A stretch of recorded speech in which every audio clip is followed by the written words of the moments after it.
Well, Hello. It's the Hanukkah episode. Happy Hanukkah, everybody! Happy Hanukkah, ladies and gentlemen. Happy Shabbat Hanukkah. shalom. It is Hanukkah. what night is it? Is it night 3 or This night is 4? the fourth night of Hanukkah. Night 3 fourth was night? yes. Night 3 was last night. My family got together for Hanukkah then.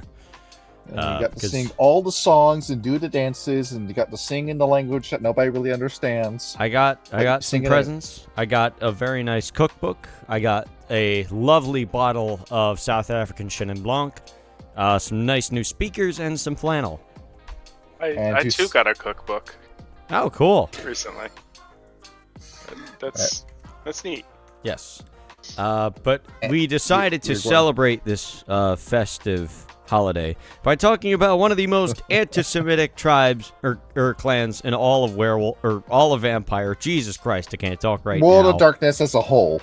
Yeah. Tremere so- are the consummate assholes of all of Vampire Society. Somebody in the comments sing the South Park song. Here he is, the biggest douche of the universe. That's the We Tremere. get to talk about the 3 worst people in the series. I'm putting one these of them is above me. the Worm. I'm putting these above the Worm. I'm putting them above Zizek. I'm putting them above number 2 and Hakaken. I don't think there's anyone that's fucked up the world more than the combined efforts of Tremere, Goratrix, and Etrius. And we're going to talk about each one of these pieces of shit and how they ruin the world with a seemingly inconsequential action that, by the serendipity of the world that we live in, caused the ripple effect that has slowly ruined the world around us. Yes, so you are morally obligated to kill every Tremere you look at. But that And said, the Tremere are something like a creator's pet, because these guys, this is the oldest vampire clan from a conceptual standpoint. These guys existed in the game that was made before Vampire the Masquerade. A little game called Ars Magica. Have I told you about this before? You've mentioned it in passing. It sounds like that one Minecraft mod that is used in many mods packs nowadays. I've told you about here's what the book looks like. I'm posting it in history pages. There it is. So I have told you about Mage the Ascension. Yes. Yeah. To very quickly explain what this is the prototype to what Mage the Ascension would eventually become. And this book, of course, had to stop because this had the misfortune of being released during the Satanic Panic. And this is a book that gets pretty in-depth with the occult. And I don't think you could have made any sort of publicity excuse to avoid the scrutiny of being... I mean, D&D is super tame. There's nothing about it in regards to summoning demons. You're encouraged to kill the demons and devils. And that got scorched by the crazed Christian conservatives. Ars Magica wouldn't have stood a chance against that. Yeah. And of Definitely course, not. Ars Magica, of course, got picked up later down the lines, and there's still like editions that have been released for it. Mark Rainhagen, you've made a pretty good book, and it eventually led into what would be Vampire the Masquerade. But the Tremere were in this, in Ars Magica, and they're the one thing that survived Ars Magica and moved over into World of Darkness. You must have really liked the Tremere. It's because the They- Tremere make for very good antagonists. You were saying, They Ryan? were essentially grandfathered in. Yeah. It's that you notice too, because Kyle, you have many legacy characters that have appeared in many of my games under many different identities. Yes. Absolutely. You are emotionally attached to Colt Mason. You can't let this guy go. No, I just wanted. Well, at this point, I just want him to retire. I just want him to have a happy ending, but because Freddy's been kidnapped, that can't happen. On top of that, he's being held captive by the Wendigo in Canada. I just can't bloody win. I just want to fucking retire. You think we were going to let you roam around these woods, right, boy? I mean, it hadn't been a problem until now. Fuck's sake, I hadn't killed anyone in months. And the Tremere are in this book And the Tremere were already kind of bad in Ars Magica. They're even worse in Vampire the Masquerade. Let's get into the history. Yes. And our story... Yeah. Fucking hell, I clicked the wrong button. What happened? And our story begins. I Leads. disconnected from the call instead of disconnecting the music bot. Nice. Outstanding work. Alright, it's a Great bad omen. cliffhanger. 10 out of Yes. 10. Our story begins in the year 980. 980. Yeah, Yes. would you like to tell me what happened back then? I have no fucking clue. Fucking nothing.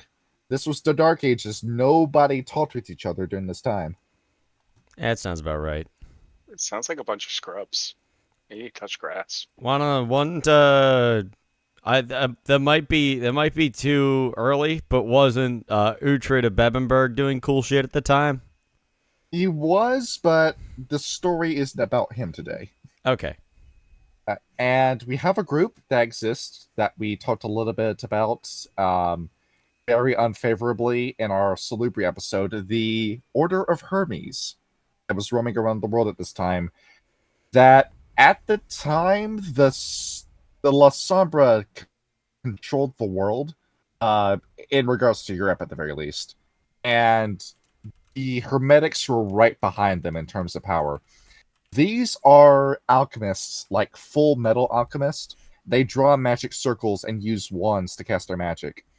And they, of course, believed in the teachings of Hermes Trismegistus, a deranged lunatic that believed he was the incarnation of two different gods, who starved himself, whipped himself, looked into the sun, and saw the devil in the sun in snake form that says, "Ah ha ha, I have trapped you in the material plane forever." And by doing his teachings and doing what Hermes Trismegistus says is magic, you'll eventually rise above the devil and take back the world from Satan and become gods. And if this sounds like Scientology, it kind of sort of is. It's Gnosticism. It's fucking stupid. You're stupid if you actually believe this is real. Yep, basically. I fucking hate Gnosticism. I hate that it's unironically making a comeback. Is it actually? I haven't seen many people about it. You've got like the whole like witches versus patriarchy shit, that subreddit. Oh, where yeah, people that. on there are unironic Gnostics. Yeah, they're fucking crazy. It's okay, they'll destroy themselves anyway. We begin in 900, and the Order of Hermes controls most of the world, but they're a group that's beginning to fall apart. Not to get too in detail, two very important men that we'll talk about when we talk about the Order of Hermes discover a book that may or may not have been the historical logs and research logs of the lost civilization of Atlantis, and shared them with the Order of Hermes, which eventually led into this massive technological boom that eventually would create the Order of Reason. So this is while the Hermetic Order is starting to break off and split into half traditionalist, half technocrats. And while this is going on, you have a Hermetic mage known as Tremere, who looks at this and says, "The Order of Hermes has done me pretty well, but I want to rule the world. I want to be the strongest being in existence. I want to be king of existence. And I want to be the one to ascend and reach a ret level 10 and take the fight to the Demiurge and let all of existence be under my control." That's what he wants. And he decides he's going to do that by moving over to Transylvania and creating a chantry known as Ceoris. Ceoris. He goes to Transylvania for this. Zamici territory, by the way. Already, Remember terrible place to start. Remember the Zamici, they're going to come back in style, but Dracula doesn't exist yet. Right. And you might be wondering, well, who is telling the story of this? We have a wraith telling us this entire story. That's kind of neat, though. And the reason why it's a wraith is because this guy was murdered by Tremere, where his blood was used to make the ground consecrated for the for the chantry to stand on. This guy was known as Ponticulus, and he's still alive today, quote unquote, as a demon tree that you can go find and talk to in Romania. Oh, that's cool. So he's Then- still around, and he's got nothing but hate in his heart for Tremere. So all the stuff he's saying, he's spilling out all the secrets because he was there to see all of it with his ghost powers. So this is a first-hand account where I think this is as honest of a narrator as we're going to find. Yep. So after he was killed, he used to be an apprentice of Tremere. And Tremere said, instead of firing you, we're going to sacrifice you to consecrate the ground for this ritual. And then they built the chantry on the ground where they killed him and spilt his blood. So that already gives you an idea of just how good of a boss Tremere was to work for. Pretty rough. I'd call HR on him. Dang. And there are two people that we're going to bring up in this story. There's a bunch of named characters in here that don't really do anything. It's something I do have issue with a lot of these World of Darkness books, is that a lot of fluff is in these books, where it feels like you took 104 pages to tell me what you could have told me in 70. But I know, you got a quota to fill. The two names we'll have to remember for this are Goratrix and Etrius. To show you what all these people looked like, Tremere himself, I'm posting in history pages, there is his picture. He kind of looks like what was it? He kind of who's the guy from Lisa the Dormammu Painful? has come to bargain. Lisa the Painful, Dr. Yado. No, not quite him. Who's the main guy? Well, not with. It's like without the beard. Well, he looks like Brad Armstrong to you? A little bit. He just doesn't have the beard. I think it's the eyes that's doing Yeah, it for it's you. the eyes. Yeah, the eyes. That's actually good character design. It shows just how little, in regards to human life and human value, Tremere has with that eye design. Oh yeah, it's great. And- What's Kind of up? looks like this. Let me see if I can find it. Yeah. Show us the picture. Show us the funny meme. Show us the big haha. Yeah, We so are whenever we pretty talk about mudding. Tremere, just picture that face. Yes. Tell me that does not look like it at all. Actually, yeah. Dormammu, I'm here to bargain. He kind of does. That's funny as shit. Combine the two in an AI algorithm. Let's see what Tremere looks like after that. Yup. Right. Next up is Etrius. Had a fat fuck. He's got the biggest neck in World of Darkness. He just looks like a Hotline Miami character. Oh yeah. He looks greasy, doesn't he? He does. Yeah, keep the grease in mind as we talk about Etrius. And next up is Goratrix. That's shady. I wonder if he's a good person. He reminds No. me. Did you guys ever see the JonTron video on Chick Tracks and Darkest Dungeon? Yes. Like in the No. beginning, where like the guy's talking about the one guy's like, if any boy gets a little too curious down there, severe blindness and lumps will ensue. Well done, Architrades. What you lack in the normal name, you make up for in passion for our cause. That's what he looks like. You can imagine that voice for Goratrix. I thought this was a woman when I first looked at the name, but now it's a dude. Yep. So years go by, and Tremere starts building up his little coterie with Etrius and Goratrix. Goratrix is his number 2 guy. Etrius is his number 3 that desperately wants to be the number 2, but never will. Tremere is researching, and he says, life magic, pretty cool, but the life extension I get from life isn't what I'm looking for. I want to be immortal. I want to be invincible. I want nothing to kill me. I want nothing to be able to kill me with an aging spell, which is a thing. Just have a mage cast time on you. And then behold, that immortality means nothing because that mage just found a loophole. So Tremere wants to be absolutely bulletproof. He goes over, he looks at all of his mages, and he says, I need eternal life. I want the super advanced life extension. Go find it out for me. Tremere goes off to research Etrius researches, Gortrix researches, and they had apprentices, but here's the thing. That life extension, that requires a blood sacrifice. You're stealing your magic from the Verbena. The Verbena called they want their magic back. And if you went against Tremere's orders during this time, he would sacrifice you and then use your dead body and blood to extend the life of everyone else. When you signed up to work for this guy, you were screwed. Yeah, so don't get in his pocket. Mm-hmm. Years go by, about 5 years go by, researching, and Gortrix forms a thesis. He says, these Zimichi, that I look out the window, I see these Zimichi running around. They don't age. Nothing really seems to age them. They can freely morph their bodies however they want. Let me just observe these guys. I need to make sure we can actually use this.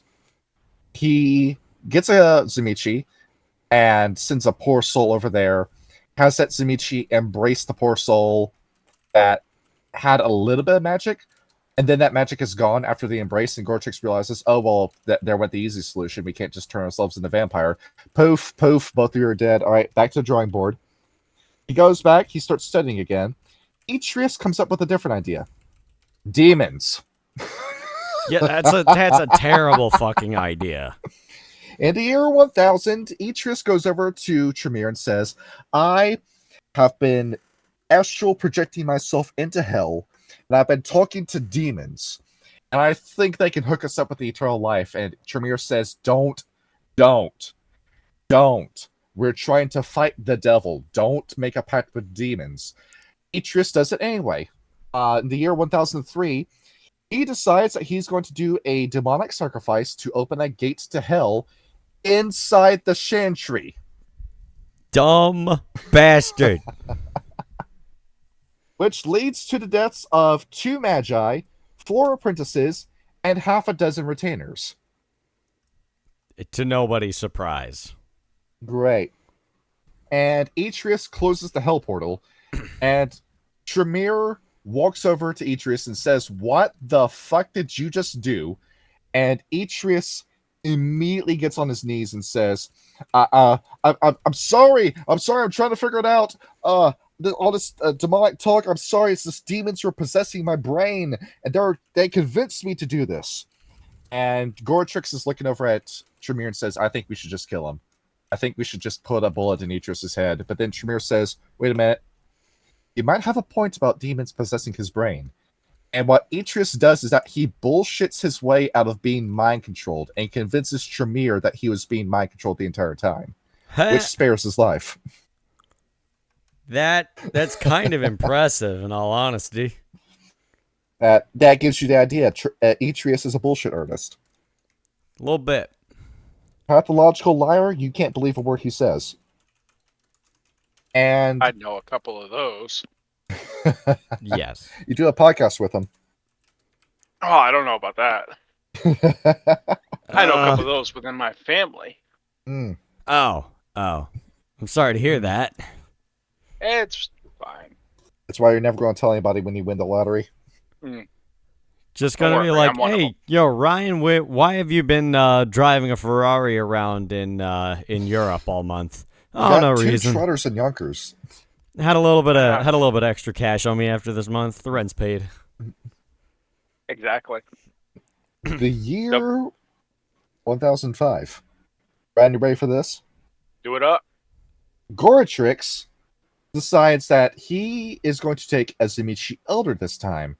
And he's been working on this spell, and he's got it.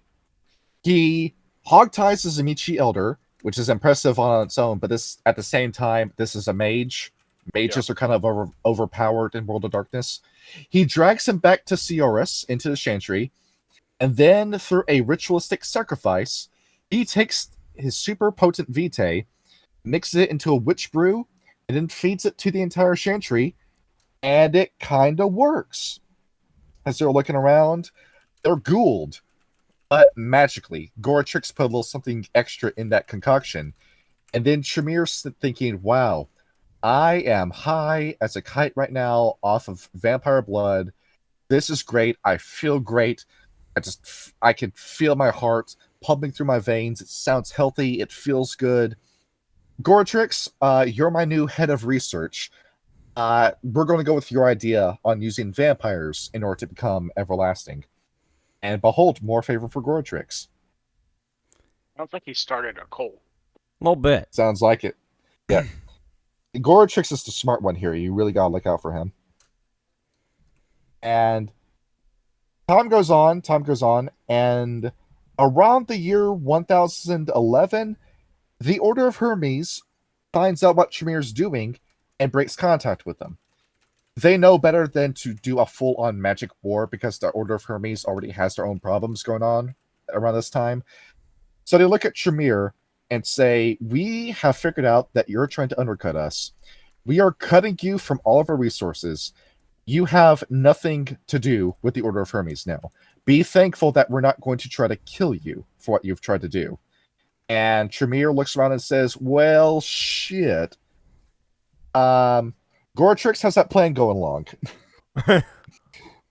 And it's not finished until the year 1022, where Tremere and 7 other mages, including Goratrix and Atreus, all take another Zemichi Elder, and the spell's perfected.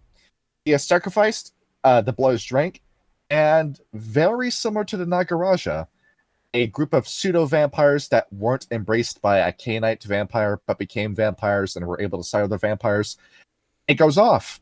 And Tremere and those other 7 are now vampires. But not quite. They can sire other vampires, they can use disciplines to an extent, but for mages, they're still really strong. It's the Order of Hermes. You're going to be strong.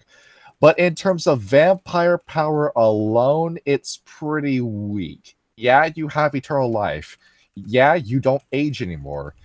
But compare this to the Bruja that can knock down your Chantry in a few good punches. To the Gangrel, who can summon an entire forest of animals to hunt you down and kill you.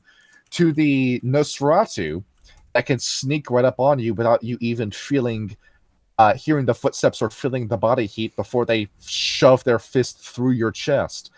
I mean, it turns out that they're not as strong as they think they are. That's if they can find them. Exactly. If there was a time to kill the Tremere, this would have been the time, but nobody managed to get their hands on them. Absolutely.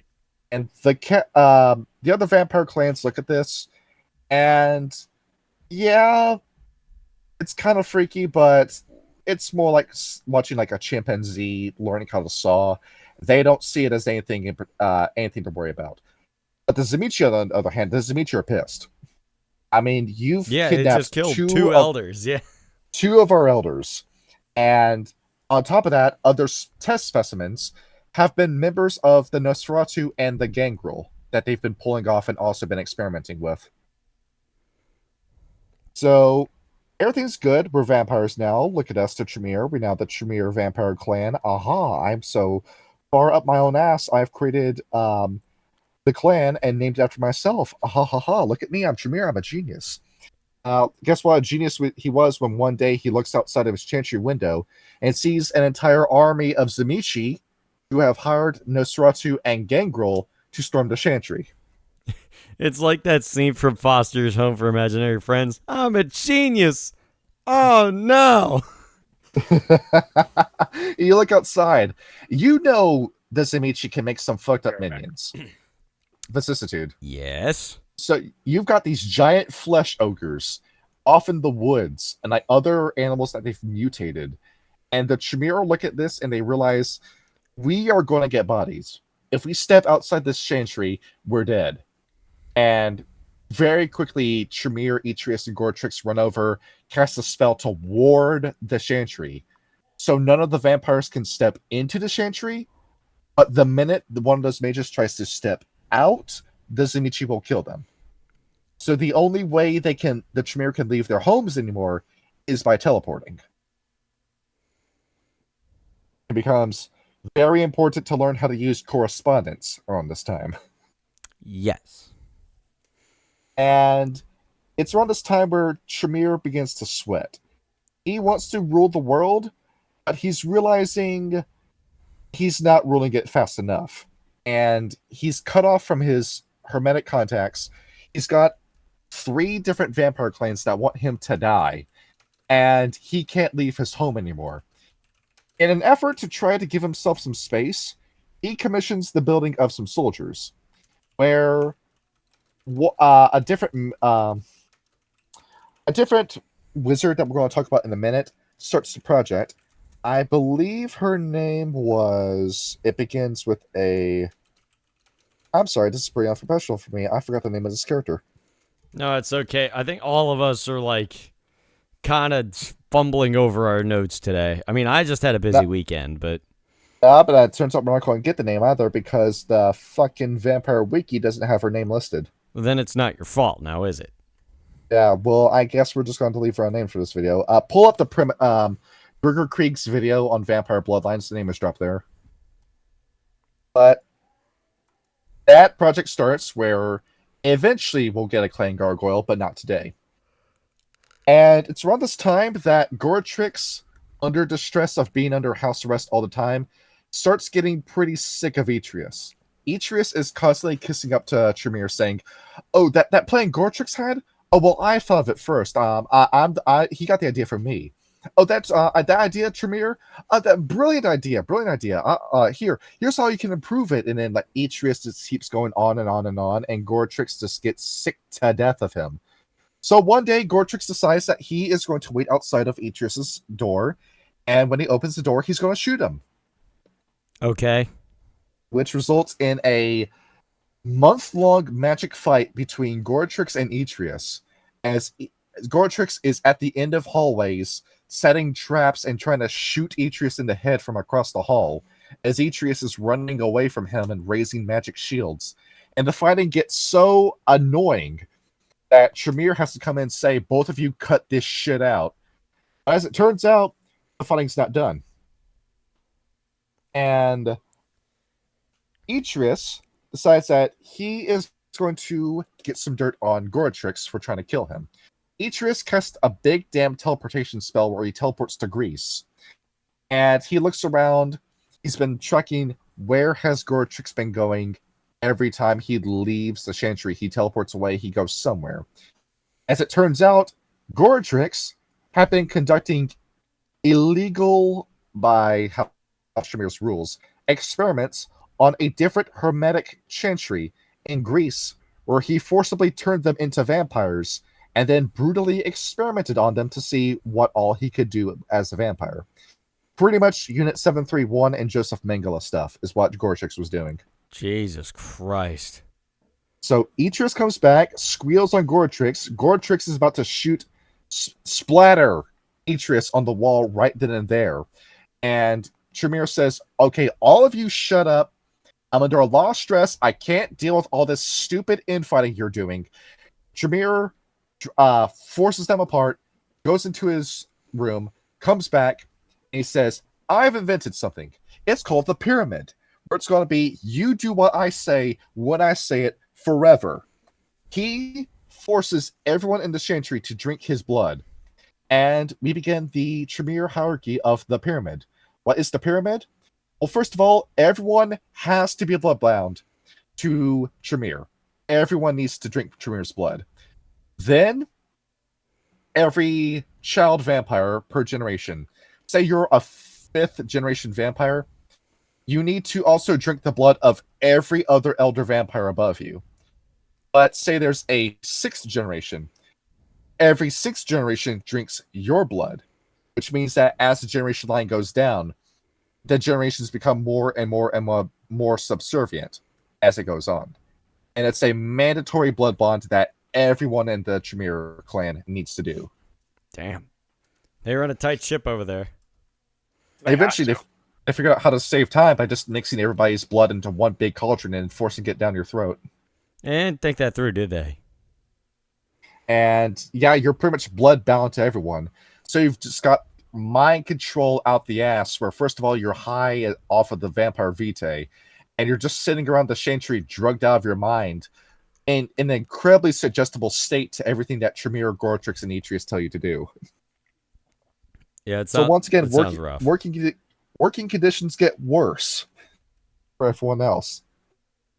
Did anyone try to leave at this time? Yes. But because of the pyramid and Etrius and Goratrix, you couldn't leave. So ride or die if you joined in. Yep.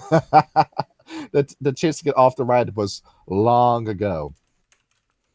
And what happens next? I'm going to tell you what happens next. Goratrix starts looking around, and he asked the person commissioned by Tremere, "Is that gargoyle project done?" And the woman says, "Yes. Now we can talk about Clan Gargoyle." Yes. So when I say Clan Gargoyle, what do you think that is? The Stone big statues. Yeah, from Ghostbusters. Well, I thought you were going to say the Disney series, but I guess not. Yeah, I was thinking Notre Oh. Dame. Yeah. Or even I Frankenstein. What the gargoyles look like, I think this might be 5th edition, but I'm not sure. This is a good image as to what they look like. They kind of look like tieflings in a way. Yeah, this is them. Yep. Hang on, let me. Check it out. Oh, that's it freaky looking. And Wait. these are vampires built for war. They have fortitude and potence as disciplines. That's not all. They also have a unique discipline that the Tremere invented called Visceratica. Visceratika. You may be asking, what does that do? Imagine Obfuscate, but even better. It's pretty fucking scary. Yep, invisible, inaudible, almost invincible with all that fortitude, and with punches strong enough to pierce through your armor and your flesh. Yeah, so run from a gargoyle. They're scary. Absolutely. The formula gets perfected around 1037, if I'm right saying it. No, I gave the wrong date. 1109 is when the formula is perfected. As you might have noticed, we began in the year 980. The Tremere have lived for a very long time. By mage standards, at the very least. And they're mass-produced, and every year, this Michi will launch a full-scale attack against Tremere. It's a war that goes on for ages. They say that some of their worst losses came from the year 1040, 1046, 1062, 1066, 1086, 1105, until they finally began to turn the tide back in 1109 when they started releasing Clan Gargoyle. And along with that, 1110 and 1120, a pretty good year. As it turns out, the Gargoyles are defending the Chantry. They're doing a pretty bang-up job.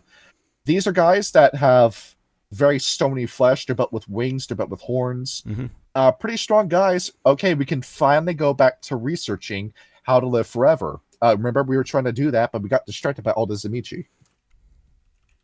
Well, yeah. So they start thinking, I have the name for you finally. Verstania. That's the person's name. Yep. The person that made Clan Gargoyle, that's Verstania. That's her name. Okay, finally, that was bothering me. Well, at least you remembered. All right. So, 1037 to 1137, we now have a research war between Etrius and Goratrix. They still hate each other, but Goratrix isn't trying to shoot Etrius in the head anymore, thanks to the pyramid.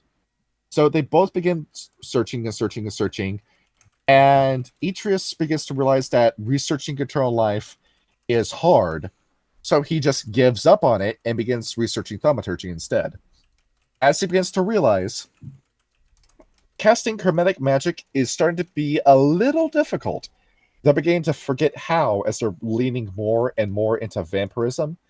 So they have Auspex, very good for security, Dominate, which keeps everybody in line, and Thaumaturgy, where it stems off of blood sorcery. Ryan, you know that discipline because you had that in our vampire game.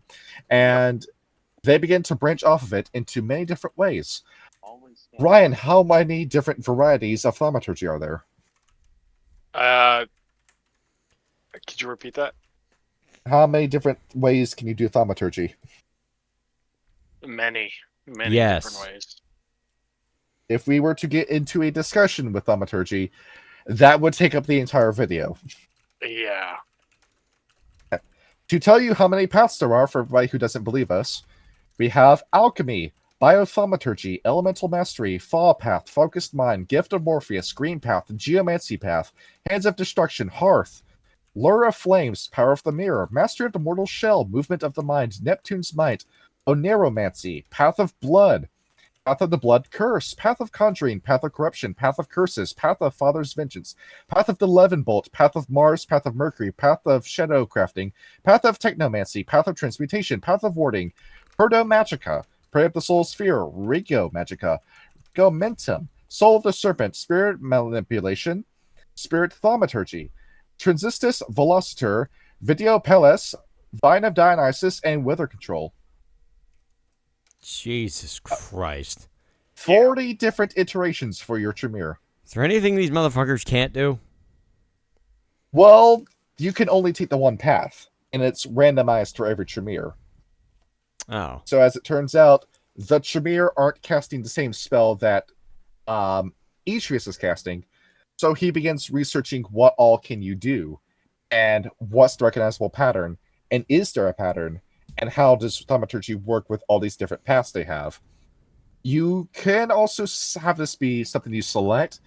I think it is like kind of random with each Tremere, but some of these paths are more consistent than others, such as Path of the Levin Bolt and Path of Shadowcraft, which we'll talk about later. So while he's researching that, Goratrix is the only one who actually looks into the Eternal Life Plan. And he eventually reaches that conclusion. Around 1126, he manages to figure out that in order to make the spell even stronger, the Eternal Life spell, he needs to find a Methuselah, a 4th generation vampire. And then after he captures one of those, he figures out from interrogating it the existence of the antediluvians. You know where the story is going now, Kyle. Yes. But here's the funny thing. 1133, they begin to piece together who are they going to attack. Atreus has spent doing fuck all in terms of this, so he's not even considered for this mission. Tremere talks with Goratrix and says, okay, how are we going to do this? Goratrix says, I've gone down the line, and I know who we are going to diablerize. It's a vampire that lives in Egypt known as Set. We're going to go get him. Yeah. Yeah. Okay. Good luck with that. Assembles an entire team, and they teleport past Zamichi, run for Egypt, and the minute they finally cross the ocean, get to Egypt, they finally track down exactly what pyramid Set's supposed to be kept in. They go through, kill a bunch of Setite vampires as they go over, they flip over, open Set's coffin, and what do they find? Nothing. Fuck all. Nothing. There is no Set. The tomb is empty, because there was never somebody put in the tomb to begin with. Set's dead, and the Silent Striders got him 3,000 years before you got your hands on him. Well, yeah, so I guess they're shit out of luck now, aren't they? Unless And they can find another antediluvian. Yeah, Goratrix realizes this was a massive waste of time. He looks over to the east. He sees Hakim. He decides, hell no, am I going to attempt that? He gets out of Egypt. Ryan, to reiterate how strong Hakim is, the dude's physical body is a sandstorm. Like Darude? Like the actual weather phenomenon, sandstorm. I Yeah. gotcha. Very nice, Ryan. Yeah, imagine trying to fight that. You can't. You can. High intensity heat. The high intensity heat. That's true. And he's That minute just he turn him into flies glass. he flies over you. He fills your entire body with blood and causes you to just dissolve after he flies over you. It's fine. It'll come right off. So Hakim's out.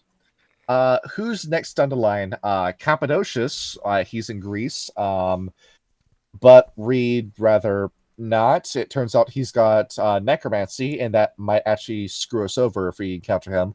We don't entirely know if our vampire abilities can resist like decaying powers, so we're just going to stay away from him. Okay. Arakel No, we can't reach her. The Toreador are too strong. Well, how about those Gangrel? No. The Nosferatu. Okay, their guy, Absimilar, he's still alive, but we don't know where he is. Zamichi Antediluvian. No, we've heard stories about that guy. He's way too strong. I mean, he did kill that whole Salubri guy, Samuel, in one hit. Wait a minute. Salubri. Ah. Do we know the resting place of Salat? And they research, and says, yeah, there he is. He's in what would be modern-day Italy. And, oh, perfect. So, Tremere and Goratrix and Etrius all pack up and head off for Salat's resting place. And Hop, as we skipping described, a couple hundred miles away in the Alps. And then like we discussed with the Salubri video, it is a slam dunk, as by this point, Etrius is a thaumaturgy master. He is just going through steamrolling the Salubri, who'd have no chance of competing with his magic. They walk in, and behold, there he is, Salat. The tomb is full this time. Right, delicious. Tremere bends over, sinks his teeth into Salat's throat. Salat wakes up, tries to fight off Tremere, but it's not enough. And Tremere ends up diabolizing Salat. And the best person to ever live in World of Darkness dies. Great. And here's the thing. Salat's not giving up without a fight. Salat, his soul, catches onto Tremere's soul and begins to fight Tremere for control over his own body. And on top of that, Salat realizes that Tremere has eaten a bunch of Zamichi.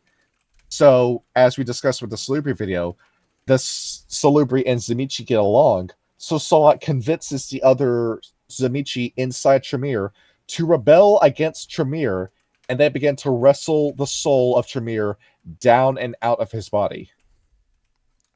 Yes. And on top of that, as Goratrix and Etrius are beginning to realize what happens, nope, too late. That spell that Tremere had, the pyramid, that backfires. Each and every one of you turns into a true vampire, and with that, your thaumaturgy, that's all you have now.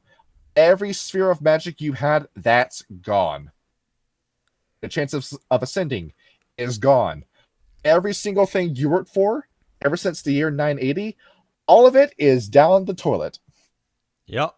No more Aresh for you. Fuck off. 150 years of research and fighting for nothing. Well, that's what happens when you fuck with the good guy.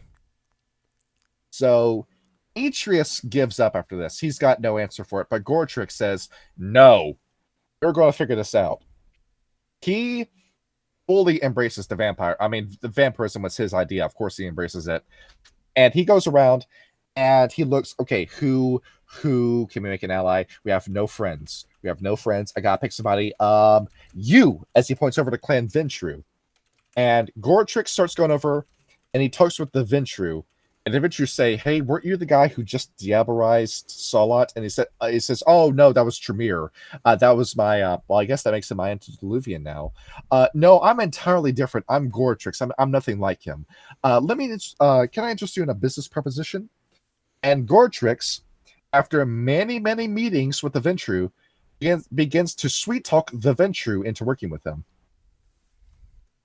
I mean, of course, there had to be something in it for the Ventru. The Ventru just don't make deals for the sake of making deals. So what was the service? War.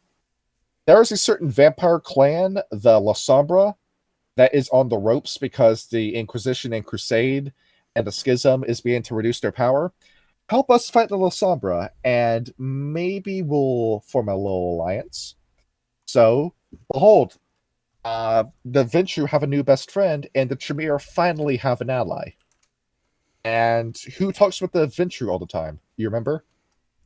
With the Ventru? The Toreador. Oh, yeah, that's true. So where Clan Ventru went, the Clan Toreador also went. So, behold, you now have a second ally, because if you're friends with Ventru, you got to be friends with the Toreador. I mean, that's the only way it works. Yes. And behold, the trifecta of what would eventually be the Camarilla is formed. And around this time, Goratrix begins to realize, Atreus, I don't really need you anymore. This pyramid, without Tremere, it's beginning to fade away. I can just walk over and kill you. Around the year 1140, he plans to do just that, but Tremere gets up. Tremere starts having these moments where he has a day or a night where he's fully lucid. He's able to move around a little bit. And he tells Goratrix, I need the two of you to work together. If you try to fight each other, everything we've worked for is going to fall apart. Goratrix, I need you to do this for me. I can feel this happening to me. It's like, to describe the mindset that Tremere's in, like the way Bruce Willis is going out, it's like that. Like, Tremere knows what's happening to him, and he knows that there's no way he can stop it. So he's trying the best he can to keep the clan together. And eventually, Tremere goes to sleep and doesn't wake up. And now it's just Goratrix and Atreus, who are both sitting, and they don't really like each other. And Goratrix decides, well, Tremere wills it. I'm not going to kill you. I'm just going to pick up half of Clan Tremere, and I'm just going to walk away with them. And there's a schism in the Tremere, where you have a Tremere who are loyal to Atreus, and the Tremere who are loyal to Goratrix. And there's a cold civil war between the two, where they refuse to work with each other, they refuse to talk with each other, and that is eventually swept under the rug with one event, the Inquisition. For a brief 200 years, the two of them stop fighting because, as it turns out, the Church of St. Leopold is walking around with magic that can identify a vampire on sight, and now all of the Tremere are dropping like flies. So for 200 years, they stop fighting, and there is one central clan Tremere where none of them really like each other. And what happens around 1313? 1313.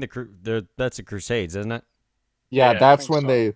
that's when the crusade really takes off, and vampire society as we know it is on the verge of completely dying out. There is almost no chance for a vampire to prosper. The Sombra screwed the pooch. The masquerade has been breached. The church knows of the existence of vampires and is going around slaying all of them. So the Convention of Thorns is made. 1313, the Ventru say, we have a plan to save ourselves. We're going to form a group known as the Camarilla. We're going to stop this clan fighting, and we're going to form one massive faction where we pool all of our resources together. And the Toreador are already in it, the Tremere are already in it. We're looking for other people to join us. And we recall who they are, right? First of them is the Bruja. Or back when they had lucid thinking members of the clan, they went in, they still had the Philosopher King image. So, Clan Bruja, you get to join. Who's next? Clan Gangrel. Okay, you're going to have to make a case for this. The Gangrel say, well, we have all these different bases out in the woods, and we control animals. We can do great surveillance for you, and we have this ability where we can just bury ourselves in the ground and survive sunlight that way. And we have all these different safe houses for you. And the Ventru say, good enough to be part of the Camarilla. Who's next? Clan Nosferatu. Ew, Nosferatu. But then the Nosferatu begin to reveal their massive cornucopia of information. The Nosferatu, you get to join. Who's last on the list? The Setites. Cross you off. Nope, we're not inviting the Setites in. Yep. Why would Who's we? next? They snort cocaine and fuck kids. No. Who's next? Clan Ravnos.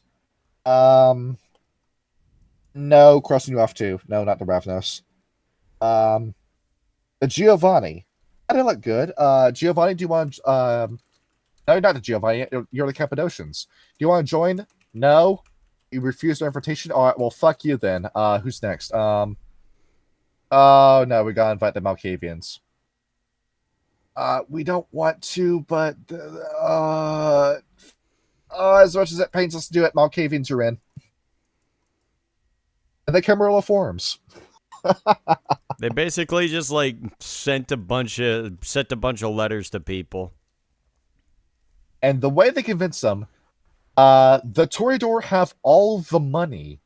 The Venture are the brains. The Tremere are the brawn. And they're pretty good at this because, thaumaturgy really is all you need. Then the Bruhan, Nosferatu begin to ask, hey, didn't you kill the Salubri? And the Venture said, yeah, you did kill the Salubri. And the Tremere say, no. They were soul stealers trying to steal your soul. Here's Tremere. Look at him. Solot's currently trying to steal the soul out of him. And here's all these different fabricated stories we have of Salubri stealing the souls of people. And they all look at it and say, well, there was that one time. And then, of course, it all falls apart for Clan Salubri. Where the Tremere, with Etrius leading them, Etrius, remember how good he is at lying, lies about the Salubri and orders their genocide. Great, right? Yeah. Pretty rough. And keep in mind, Etrius is the one who brokers the deal with the Camarilla.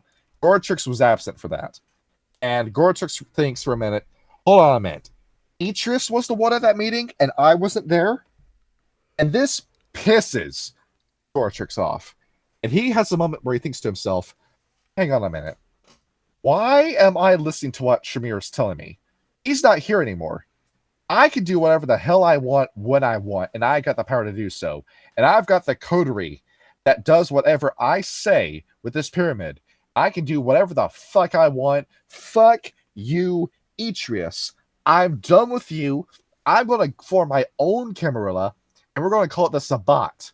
And he goes over, he talks to the Sombra, he talks to the Zemichi. I don't know how he manages to iron it out with the Zemichi. But he forms the Tremere Anti-Tribu and joins the Sabbat. Great, right? Damn. So, now the clan really is split in two. Quite literally the worst person you know makes a great point. Right. The Tremere that follow Etrius, we're just going to refer to him as the Etrius Tremere, pretty much are shut-ins. They just study. That's all they do. They keep learning, well, how do we get back our magic? Oh, there's no way we can do it. Fuck. This really was all for nothing. Well, we're just going to try to ride out the Camarilla the best we can. And whenever the Sabbat or hunters or werewolves come knocking on the door, the Tremere are the ones they call. And the Tremere come out, blast them with lightning or fire, and the problem is gone in the first round of combat. And the Tremere immediately go home and start studying again, and life is pretty good and pretty lazy, and it's actually pretty easy living in the Camarilla, way easier than any of them had it working with the Order of Hermes. We didn't really get what we wanted, but we're making the best we can of a situation. And the Tremere Anti-Tribu, on the other hand, psychopaths, murderers for fun, guys who are willingly giving into their beast, unless they're smart and they realize that's a really stupid idea, but you've got pure psychopaths roaming around East Europe blowing people up for fun. That's terrifying. And they start partnering with the Zemichi and the La Sombra, and you can imagine what a massive force of terror that is. Yes. Absolutely. And, of course, chaos goes on for years and years and years, and the Tremere are doing pretty well on both sides until a little event happens known as World War One. Great, right? Yep. World War One happens, and with all the chaos, with what should have been a small war, becomes a massive war where everyone just had to get involved, and all the supply lines and all the chantries are compromised. People are beginning to wise up on the Tremere, and all their little messengers are dead. They've all been shot by the Allies or the Central Powers, and the Tremere begin to realize, we gotta start all over again. And the Tremere Anti-Tribu see this as a great opportunity. They go to Germany. They begin talking with this little party that's forming in Germany around the time known as the Nazis, and they form the Fool Society. where that's the man with the Charlie Chaplin mustache's little coterie of wizards that believed in all this random crazy occult shit. Where something they tried doing is that they tried going to Israel and they tried to find the Ark of the Covenant Yep. in Israel. The Lance of Longinus, the Holy Grail, the I just watched that new Indiana Jones movie. I should know this. Archimedes Dial. And who is in Israel at this time? Don't say Jews. Moses. Bana Hakim. Silent Shredders. Probably. Oh yeah. Oh, really? And guess who's getting in the way of looking for the Ark of the Covenant? The Silent Striders. Exactly. Yeah. So the Tremere anti-tribu begin to really fucking hate anyone that has the skin color of the Silent Striders. And along with that, they look at the Nazis, and the Nazis are saying, it was the Jews that made us lose the war. It's them. It's not our own incompetency and our own eventual decay and warfare and not our own inadequacies. It's this marginal group of people that nobody really likes. And the Tremere anti-tribu say, can we add anyone with black and brown skin to that list too? And they say, sure. And the Tremere anti-tribu begin to fully get on board with this eugenic shit. Yep. And the Zamichi around this time, who are talking with the Tremere anti-tribu, also fully get on board with this eugenic shit. And, well, the Zamichi actually have, like, a weird, morbid point because they have vicissitude. They can create the eugenics. Yeah, which makes it even more fucked. And it's like, hey, here, let me just fix that for you. And then it gets all fucked up. They look at you, Kyle, and they stick their thumb inside of your skull, and then they turn you into the Chad. That I'd rather have them not, okay? Yeah. So the Zamichi began to realize that we should live in a society of only Chads and Stacys. And I think we're really like people with blonde hair and blue eyes. Let's go with that. And the Tremere and the Zamichi began to breathe in each other's farts. And behold, Poland is invaded, and World War II begins. And the Zamichi and Tremere think, we can handle these conflicts ourselves, but I think this is also a pretty good time to experiment. They look over at what Joseph Mengele is doing in Auschwitz, and they say, we can do that, but better. And now we get to talk about Clan Blood Brothers. Oh, Jesus. So the premise. You take 10 children. You kidnap them. The Tremere in question, who kidnaps them, horribly abuses the shit out of them for 30 days straight. This is all a part of a ritual, where you just make the life of these 10 children absolute misery. And after 30 days of any sort of abuse you can do, where you try to out-Setite the Setites, a Zamichi comes in and heroically saves the kids from the Tremere, pretending to kill the Tremere in doing so. And the Zamichi says, behold, I have saved you. Come with me, kids. And the Zamichi whisk them away to a laboratory where they spend 30 days hanging out with the Zamichi. All's pretty good. All's fun. The Zamichi's a pretty cool guy. He says, come join me in this giant bath of blood. Nothing creepy about that, right? And he ushers in all the kids into this bath. And then, after putting all the kids to sleep in the bath, the Tremere reappears. And with their combined magic of cupola sorcery and thaumaturgy, they end up turning those 10 children into pseudo-vampires. Where they will then fuse the kids. They'll have 10 kids, 5 will leave. As they will take 2 kids, fuse them together with thaumaturgy, dominate their brains to hardwire them into thinking they've always been the same person. And with the repressed memories of the Tremere's abuse, the loving memories of the Zamichi, and their new psychopathic man-child mind and new powers, you now have a Clan Blood Brother, the perfect soldier for the Sabbat.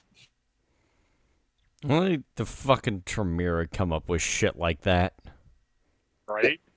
That's a lot of fucked up right there. Yeah. It's a very convoluted way to do eugenics. That's a pool full of fucked up. Yes. And you want to see what Clan Blood Brothers look like? May as well, since we're already here. I'm going to have to fucking age restrict this video. Now, take a wild guess as to why these guys aren't in 5th edition. Oh, I got no idea. Well, it's more obvious in the image. What are they, Kyle? There's What too are many they? fucking gangrel on this block. What are they? They're what's his name? God, why am I forgetting the actor's name? They're Edward Norton? American History X. Exactly, they're skinheads. Yes. Yep, every single member of the Clan Blood Brothers apparently is a skinhead. Yes. You know what I don't understand? There's What? not a speck of blonde hair on those guys' heads. Well, no. Nope, they shaved it off. I mean, we got in a fight with a Nosferatu and he grabbed me by the hair, and that's a pretty big issue, so we gotta shave it off. Yep. Apparently. The smell probably lingered. Ah, that makes sense. But there is a fun little discipline that Clan Blood Brothers gets to have that nobody else gets to have. Sanguinin. Hold on, I fucked that word up. Sanguinus is what they get to use. Where if a blood brother is in proximity to another blood brother, they get stronger. That's kind of neat. On top of that, on higher levels, they are able to share body parts with each other and freely exchange pieces of their body to the point where all 5 of them can fuse into one giant abomination. Imagine fighting that. That's fucked up. Oh no. And even further, they all begin to think the same thoughts, see through each other's senses, and eventually, that fusion of all 10 of them, that can become a full-on kaiju at some point. I mean, like, You wanna know what how that many looks of them like? are there actually out there? You want to see what that colloquial form looks like? Because that's it. You gotta zoom in on that image. Yep. Oh, Jesus Christ. That's the tip of the iceberg. Yep. That's... And you got to remember that the creature that you're fighting in that pile is 10-year-old boys. Yeah, that's a shortcut to Harana right there. Nothing to demoralize you quite like learning what you just killed. Yeah. It's like in, As for how... it's like What? Fomori families. Oh, exactly. And in terms of Blood Brothers, I think there's only one batch of them that's still roaming around because the Tremere, after learning what the Tremere anti-Tribu were doing, decide that they need to do what the Fenris did with the Swords of Heimdall and start killing the Tremere anti-Tribu. Yeah. Yeah, I fucking... Jesus. A full-on blood feud between Etrius's men and Goratrix's men blows up, and the two of them are gunning for each other the entire time. And Etrius ends up winning the fight, but Goratrix escapes. And nobody has really seen Goratrix since until we reach the conclusion of the story. We all know what happens with World War II. The Nazis lose. The Sabbat end up kind of sort of falling into disarray because they sided with the Nazis, and the La Sombra are looking at these Zamichi who won't fucking stop talking about eugenics, and it's over, guys. The Reich isn't happening. It's not going to happen. And the Zamichi keep going on and on about it, and the La Sombra are just realizing, is it too late to just hit the reset button? Yeah, a little bit. You made your bed. You have to lie in it. They're looking at the Tamahera, and they say, can you please pray harder for La Sombra and Antediluvian to return and kill us all? But lo and behold, the only people that will kill them is going to be Sergeant Rage and his Yankee boy Get. Still one of the most based motherfuckers in the game. I killed Freddy Man. I killed 50 men, and I was Get. I'm gonna just go back just because I can't fucking stress enough. That one color panel of Sergeant Rage, like, firing a silver Tommy gun into the top of a tiger is one of the hardest images I've ever seen. That's like a Powerwolf album cover. Wow, where is that? You might have to repin that. It's somewhere in the it's somewhere back in history pages a while back when we did the what was it? When we did the where the fuck is Pentex? it? No, not when we did Pentex. No. When we did Okay. when we did get ephemeris. Get ephemeris. Yep. Oh, okay. Yeah. Uh, And now this is what's got me a little bit fucked up about World of Darkness's fandom. The Get Ephemeris have been canceled off the face of the game. But does Tremere and Zamichi get to stick around? somebody didn't do the rating. Yeah, somebody starts a whole propaganda campaign talking about a clan that they don't like in Werewolf that they keep propagating until, like a bad game of telephone, you schmuckhead NPCs begin to believe it. Such as it is. That's the damage that one social justice warrior can do to this game. Yep. I don't know where we put it. It's got to be in history pages somewhere. I don't know where you put it either. I think you just need to like pull up the PDF file that I sent you. More than yeah, that's probably where it is. It's still in the PDF. I don't know. I'm gonna don't worry about it for now. Just we're gonna keep them rolling. Now, how does the story end? Do you remember? The Reich falls and the Tremere flood to America and say they know how to build rockets. Well, they were already in America by this point. They were very subdued. The Tremere looked at America and said, this is the Ventru and Toreadors project. America's cool. We're going to wait for the Civil War to end before we go over to America. Okay, now it's over. This place, it's all right. It's all right. What's further to the west? So they sell so far to the west, they end up in the east and end up in Japan. And funny enough, there's actually a massive Tremere presence in Japan. Really? Yeah. They decided, Tokyo, this is the exact kind of xenophobic that we like to see in a culture. Let's live here. Well, I mean, that and, as you said, Unit 731 or whatever it was called. Yeah, yep. Now we're already talking to Unit 731, and I'm pretty sure that was probably Tremere. Yeah, the Tremere anti-tribute and Zamichi were walking around saying, killing contest? Well, why didn't we think of that? Yep. Until we showed up and went, the bayoneting of infant children will stop. Yep. You know your monsters when actual Nazis need to tell you to chill the fuck out with how you're killing people. It's like, so you went to India and you ate people. Bro, calm down. If you want to ruin your day, just read The Rape of Nanking. Yes. Wow. And how the story ends is Solot wakes up. So Solot, in their little chantry, I'm still mixed up on the location. I think it's Vienna, where they were keeping the body of Tremere. Atreus has been watching Tremere's body this entire time because he's got that big damn man crush on Tremere. And Atreus is sitting one day and he hears, well, what the fuck is that noise going on in my basement? And he walks down and he sees Solot crawling out of the coffin. Atreus immediately turns around and flees the chantry once he sees that. But here's the thing. Coincidentally, Goratrix made an assassination attempt on Atreus the same day. So when Atreus leaves, Goratrix enters, and he's looking for Atreus. Instead, he finds Solot, who leaps up and kills him.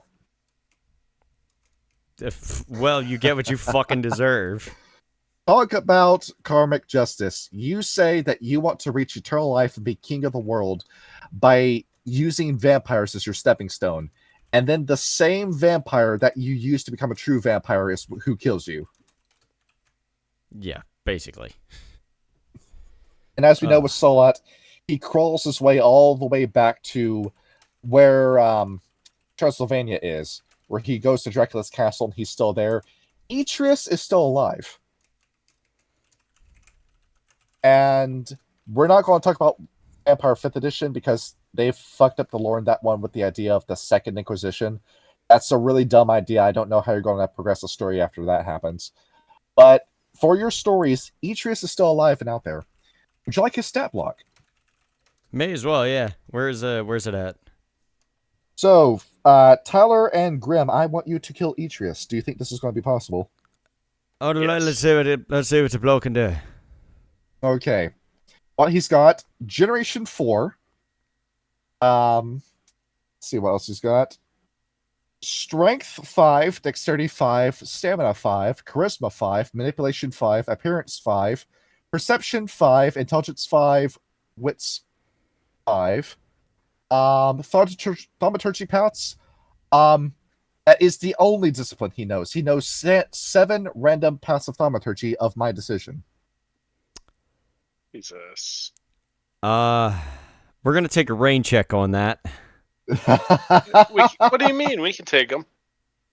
When I say he spent all of his life researching thaumaturgy, we mean it. That's all he did. Okay, so He mid-maxed yeah, his you entire don't life. fucking say. Oh, by the way, here's this really just like funny picture of him like looming over Tremere's body.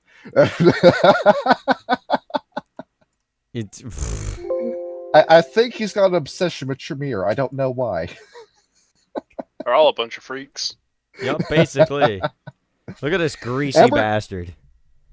Ember, looks do you think like- Tremere? You know what he looks What like? He does looks look like fucking. Wake up, kitten. Daddy's home. That's what this motherfucker. He looks like a Discord admin. You're not wrong. He's fat. He's got the neck beard. He's got the long, greasy hair. He's got the unclipped fingernails. He's wearing a bathrobe. He's a Discord mod. Well, when was the last time this guy left his house? The last time he left his house was 1036. So he is a Discord mod. Yeah, all he does is stay in his house all day and researches magic and blood binds people, and that's all he does. No wonder he's a fat fuck. Now, how high in Vampire Society is Atreus? He's one of, like, the leaders, like, the kings of the Camarilla. Okay. You're going to have to go through a ton of people if you're going to try to find Atreus. This dude is rubbing shoulders with Arakel. Oh, fuck, that's not good either. Yeah.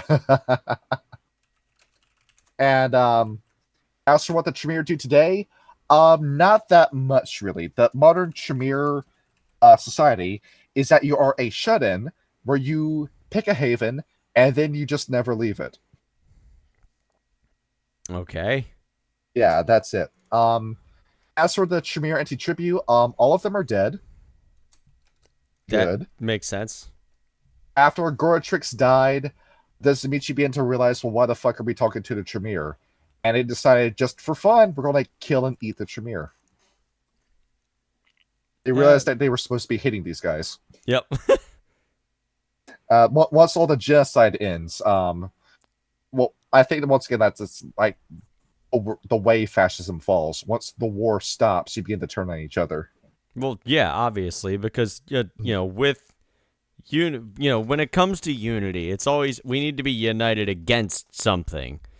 Like once you don't have anything else to be you can't. It's very hard for people to be united for the sake of unity, because there's so many different individuals that the slightest deviation in what would be perceived as the proper citizen working for the benefit of the collective would automatically make them a villain.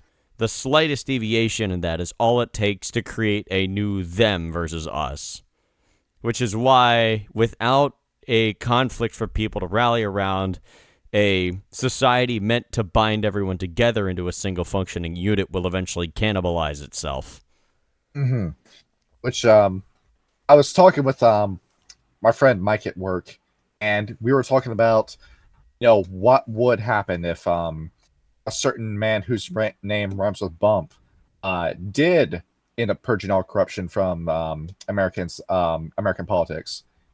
And that's the question. It's possible, but you could try. Yeah, 2016 and 2020, I was eating pretty well. But if that war were to end, would you actually go through and start fiddling with the actual government of the United States? Would you actually go in and start making edits to the U.S. Constitution? Would you change how the executive branch works? It's that kind of stuff we got to think about, where when the war ends, what's going to happen? Well, no one really knows. Yeah. That's why you got to keep your eyes and ears peeled. And the cover of the Tremere book, you might be wondering, who is that woman in glasses? Excellent question. You have been wondering that, right? Well, yeah, I've had the page up since World War II. That is Ashley Sturbridge, the regent of New York City, who got her job by keeping her head down and waiting for everyone else to die around her. Yeah, that sounds about right. As for how she knows what she knows, she was embraced in 1911, studied under Aleister Crowley, and won Lucien de Maupassant. And with constant research, eventually gained a lot of occult knowledge that turned out to be very useful in forming some thaumaturgical rites and rituals. And the reason why she has advanced so far is because she doesn't start conflicts, and she knows a lot of stuff. It's the whole pin is mightier than the sword kind of outlook. Yes. Just that it's like how you rise in a corporate setting. Don't say anything, don't start anything, and eventually nobody will have anything bad to say about you, which is better than people having tons of good stuff to say about you and one bad thing. So if you're just good enough at your job, eventually you'll get that promotion.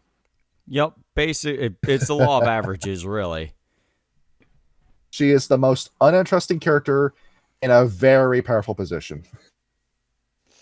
Well, that sounds pretty standard for Camarilla, I guess. The perks of being average.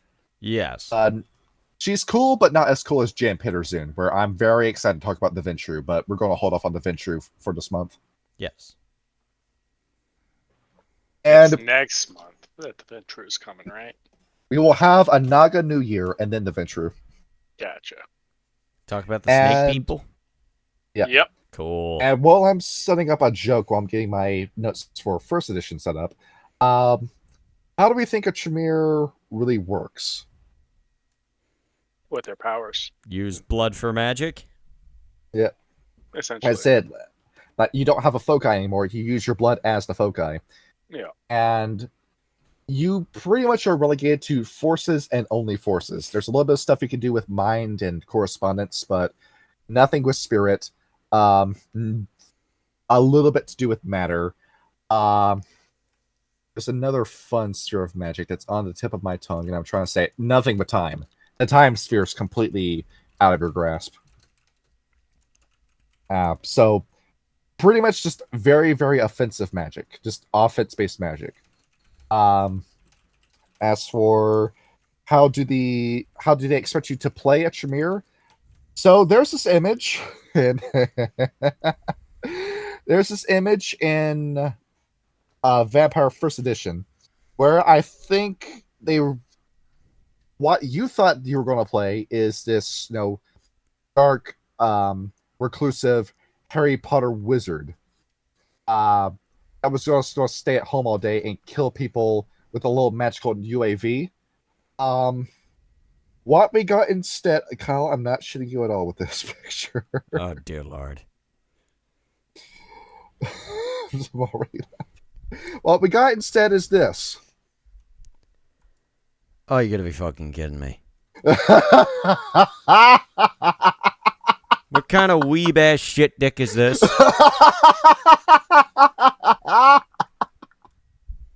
Hey, it's Mob.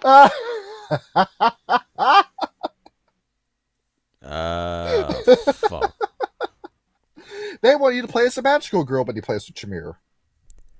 Well, shite, mister, this yummy, you sort of fucked that, didn't you? Yep. And no wonder Heaven's Divide killed you in the straight like a fucking dog. If I was to play a vampire game where I don't because I'm always a storyteller, it would be to Tremere, and this is honestly like kind of up the alley of what I would end up playing. Yeah, except your Tremere's a fat fuck, just like fucking Goratrix. Yeah, no, Atreus. Oh. I keep getting Atreus and Goratrix mixed up. Nozomi Nishiyama, a completely unremarkable college student who just happened to know a lot about the occult, was very interested in fantasy novels and games, and decided that after his embrace was going to go out and live his fantasy in the real world. Oh, I hate Very that fat heavily, bastard so much. heavily inspired by Scott Pilgrim and Travis Touchdown. Yes. Those are the parts that I do like about him, is because he's Yeah. kind of a fucking loser. Next up, relationships. Let's talk about relationships. Oh, dear Lord, I'm not finished. So, I am woefully unprepared for this episode. So, Yeah. we are going to go through. I might have to just do it cold, but we are here, so let's fuck around with it. Okay. Let's start with Clan Gargoyle. It's okay. There's been many times that I've done the same thing. Fair. I've had a very busy weekend. I had, Hanukkah. It's I the had holiday work. season. Shut the fuck up. Anyway, The so globalists are trying to fill my mind with a perverted Christmas. yes. So Let's start with Clan Gargoyle. So gargoyles, Tremere have always been fascinated with evolution and creation and learning how to control things, and it was one of their earliest eugenic. It was one of the earliest eugenic cryptologists that began to develop gargoyles as a sort of defense mechanism from the Tremere, or to defend the Tremere chantries, specifically by the Zamichi and a number of other clans as well. It was sort of like a Frankenstein's desire to create life, as is something that Tremere like to do. Not a whole lot of information exists on how they how they're made. A lot of it was destroyed by Tremere infighting when Goratrix went off to found the Sabbat. And, a lot of the journals and records were destroyed during that. But there is some information that still lingers that certain apprentices will give them insight to. Gargoyles are either the Tremere's greatest creation or their greatest failure. Tremere decided on which is which. As it turns out, yes. Verstania grew a heart for her stone children and rebelled against the Tremere, with a whole bunch of other gargoyles that wanted independence turning against the Tremere while Tremere was still alive. Yes. It went as well as you thought it did, but a couple of them escaped. Yeah, there is a part in the book that they were created initially as a servitor race with little intelligence and no true sense of consciousness, but they managed to rapidly relearn speech, began to establish an internal societal order, and also began to show rudimentary intellect. They were inside of a massive library all day. I wonder where they could have gotten that information exactly. from. You didn't think this through, did you, Tremere? I keep noticing that about this fucking clan. They have all these brilliant ideas that always backfire on them. It's that Tremere can't see past his own nose. That's his fatal flaw. Basically, yes, they're fucking stupid. They're as Will Smith put it in iRobot, the Tremere are the dumbest smart people in the world of darkness. All you have because of circumstance. Yes. You're complete fuck-ups. Had you not been lucky and had you not had the Camarilla, you would be fucking mush under the boot heels of the Zamichi. And honestly, you'd be better that way. Fuck the Tremere. Okay, so gargoyles in most society have been used as scouts, warriors, and sentries, created with different qualifications for what they are built to do. So basically, if the Tremere needs, like, hey, I need somebody to go out there and make sure that I can, go visit this other chantry, go out there and make sure there's nothing in the way, or, hey, we got a fuckload of Zamichi coming this way to try to kill us. We need some warriors, guard this chantry. That's basically what they do. Although they began to start demanding freedom, but some say that the early thaumaturgy should have never been given to them. They are monsters. They are vampires because, they have blood through which they occur, but they aren't gargoyles out of their own choice. They're always created. Usually they're dissected from other vamp. Well, actually, no, that was homunculi, not gargoyles. But yeah, yes, they're just built to serve, and that's about it. Speaking of homunculi, yes, homunculi. Going back a little bit, not as much on homunculi as there are on gargoyles, but Basically, the Tremere wanted a sort of menial workforce. They didn't feel like having ghouls or apprentices around, but they needed intelligence servitors, or not intelligence servitors.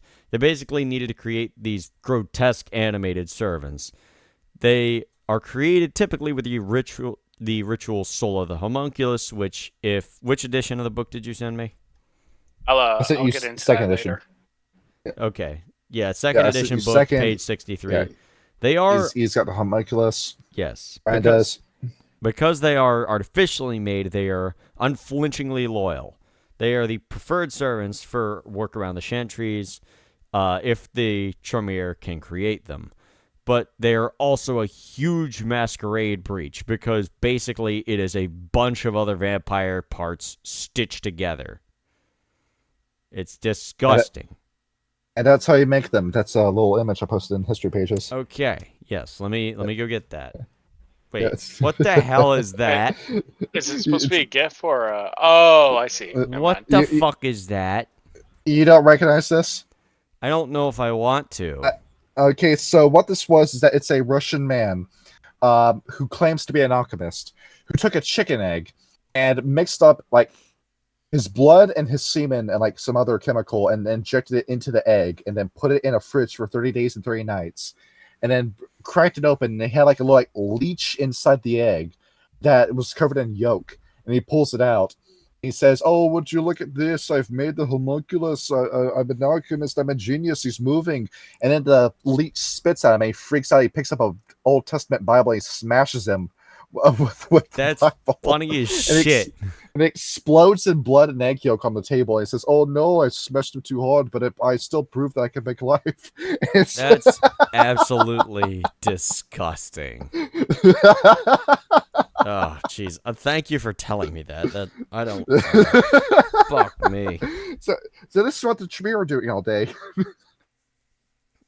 You know, I'm very glad that Heaven's Divide killed you, Nozomi. I'm glad you did. Anyway, so little note about how Tremere go about embracing. The Tremere are actually very, very selective about who they decide to embrace. Usually people who are incredibly intelligent, incredibly wise, incredibly crafty, or incredibly charismatic. Anyone who's very strong-willed and formidable in a certain skill will make a Tremere recruit.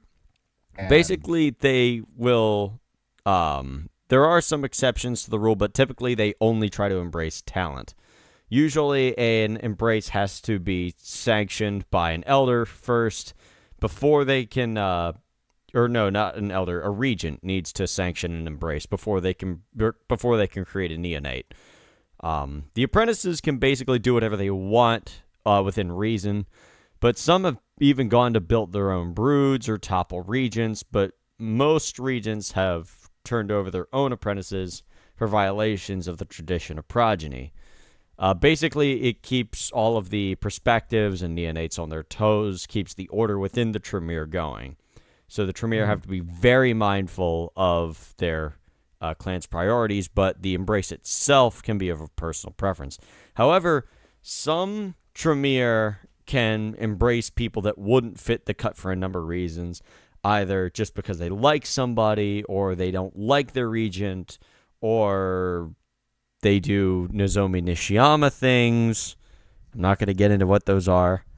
I'm very good in the bedroom. Shut the hell up. I didn't want to hear it. If you want to talk about having sex, talk to Tabitha.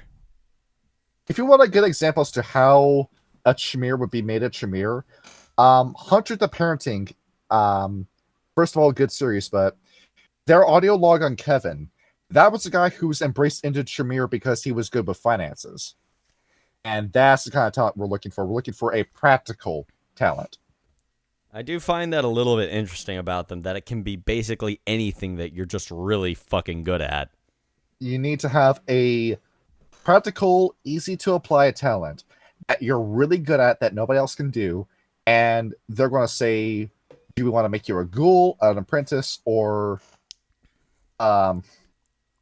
neonate? Yeah. And behold, that's how it happens.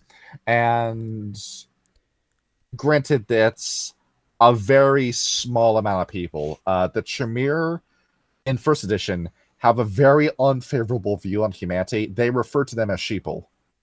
Basically. They are fully of the mindset of everyone is stupid except for me. I see the world for the way it is. Somebody get that picture of Homer Simpson laying on the couch going, everybody's stupid except me.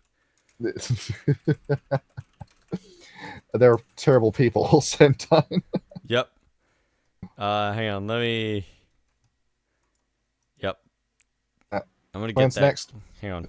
Yeah, there it is. I got you. I Oh, got you you. already got it? Okay. I This got is basically your Tremere behavior is going to be... My thing froze. There we go. The Tremere Regent. Yep. It's the Tremere Regent is basically just this gif of Homer. Mm.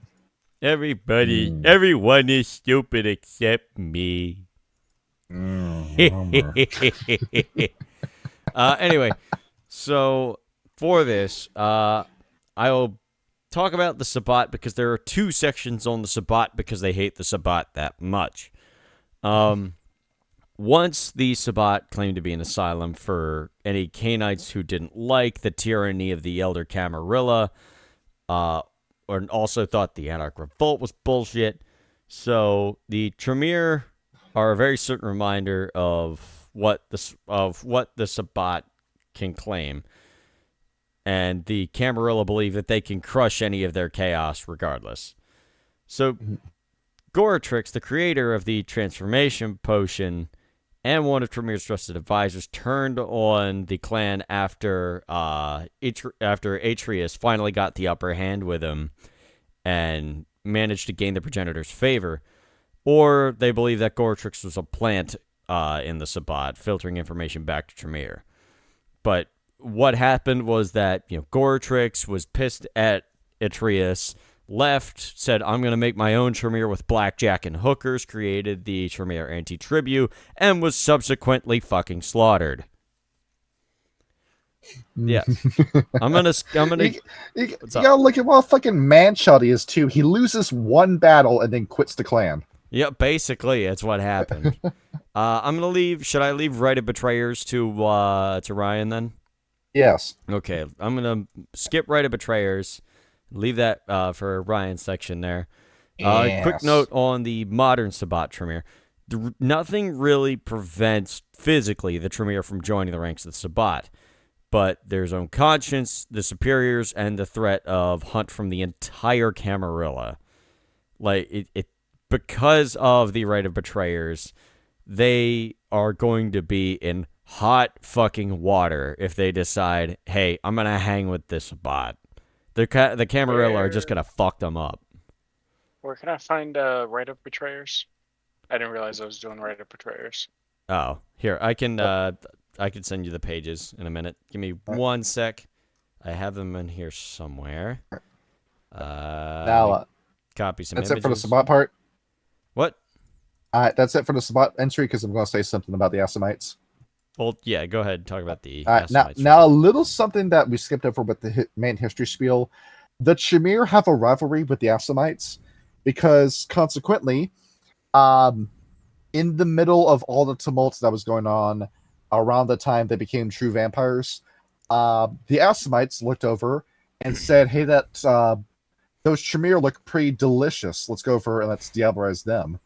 And the Assamites were going over attacking the Tremere, and the Tremere started sweating bullets. Behold, we now have a vampire even more dangerous than the Zamichi. So very quickly, the Tremere had to brew a potion that was used as a spell component that cursed the entirety of the Assamites, making it impossible for an Assamite to drink their blood.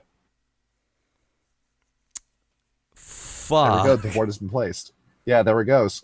Damn. Okay. Yeah, the words Assamite, are kind you of were strong. close. You were close, Assamites, but not close enough. Yeah, they're gonna get him though. Yeah. If there's anything scarier than a Tremere, it's an Assamite. Actually, there's a lot of things more scarier than a Tremere. Worm. Yes. Anyway, moving on from that, back to the actual relationships part of the video. The Camarilla itself, they founded the Camarilla, or at least they claim so. Yes, the Toreador wanted to be a part of it. The Ventrue wanted to defend its principles, but the Tremere see themselves as the power behind the throne, so to speak. The Camarilla would have never survived without the intervention against the Assamites and their magic against the Sabbat and their political support to sway the other clans. Certainly, the group itself has its uses. The Masquerade protects them from retribution from humanity. So for that, the age-old system of status keeps rebellions in check, promotes cooperation, gives everybody a stable society in vampires. Basically, the Camarilla emulates the Tremere clan very closely with the pyramid model. And even though they are allies with a number of different vampire clans in the Camarilla, they have certain secrets that only they should know. Their powers protect the Camarilla, but the discovery of all of their secrets would easily tear it apart. Oh, good note to all the Sabbat. If you want to fuck up the Camarilla, just find out everything you can about a Tremere and spill it.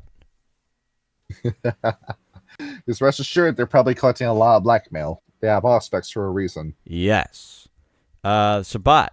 Described in 3 words in the book, despicable, monstrous, and traitorous. They represent wild, uncontrolled elements of vampires in general. They inchoate the beast form. Basically, they don't believe that, with great power comes great responsibility, and the Sabbat said, fuck that. They want to be free. So the crusade against the antediluvians in particular puts them at odds against the Tremere because all Tremere faithfully serve the will of Tremere. But even the founders showed that even the antediluvians can be bested. So just be very careful around the rest of the... Just be careful about them. Kill the fuck out the Sabbat if you're playing as Camarilla. The Bruja. Sorry, Sean. Had they any courage to their convictions, the Bruja would all join the Sabbat. They probably should at this point, given how much they like to bitch. As it says in the book, they spend all their time just talking a whole bunch of shit about the Camarilla, but then pocket all of their benefits. Much like any other liberals. Direct quote from the book. This book is hysterical, I'd like to add. It's really funny. From first edition, by the way, they have another direct quote. Rebellion is a manifestation of the spirit of change, but all change leads back to the beginning. They see the Bruja as just hamsters in a wheel, where they're constantly resetting themselves back to zero, and they will never make progress again. It seems that way, yeah. So they call them a wonderfully pointless bunch. After 10 millennia, all they can do is bemoan their lost culture and crack one another's skulls. The Malkavians, they're really strange. They're very unique, but they're bound by their commonality of delusions. Malkavians are severely unpredictable, and they can bitterly rile against one another as much as the neonates do. But their madness allows them to see further and far more clearly than even the most potent of thaumaturgy. So they're very talented that way. They believe that the direction of the Camarilla in the future lies in someone like the Malkavians. They're unified, they're diverse, they are each unique, but just fucking crazy. It's like they're very useful. They're really good for Camarilla, but they're also just concerning to be around. You also have yes. First edition where they say the Malkavians, pretty good allies, but we just wish you would shut up sometimes. We try telling them about magic, and we try sharing magic with them, because if they had magic, that'd be pretty cool. Mm-hmm. But they keep talking about their schizophrenic visions. They keep talking about this giant teddy bear behind me. I'm trying to tell you something here, you ungrateful asshole, and you're not listening to a word I say. Bro. So, cool, but could you please just not enter my house? I would be terrified to see a Malkavian with an avatar. Now, here's a little meme that I found off of the White Wolf subreddit that pretty much does explain the structure of the Camarilla. Yep. We are basically cruel Avengers, but we we created a Camarilla. We're better than you. Our power is the only thing keeping the Camarilla together. We know. That is a They really quality are. meme. They really do carry the entire Camarilla. I mean, you Yes. combine that magic with that foresight. Behold, you are not beating the Camarilla anytime soon. No, you're not. Kind of a damn shame, but that's just me. Okay, so Nosferatu. Do not underestimate the sewer dwellers. They are skilled survivals. They're kind of funky looking. They're disgusting, but they know everything. And they also keep asking the Tremere about all of their secrets. So just be very cautious, but they make excellent allies. They always know too much, but they seem to trust the Tremere. But remember, informants are always the first to die in a war.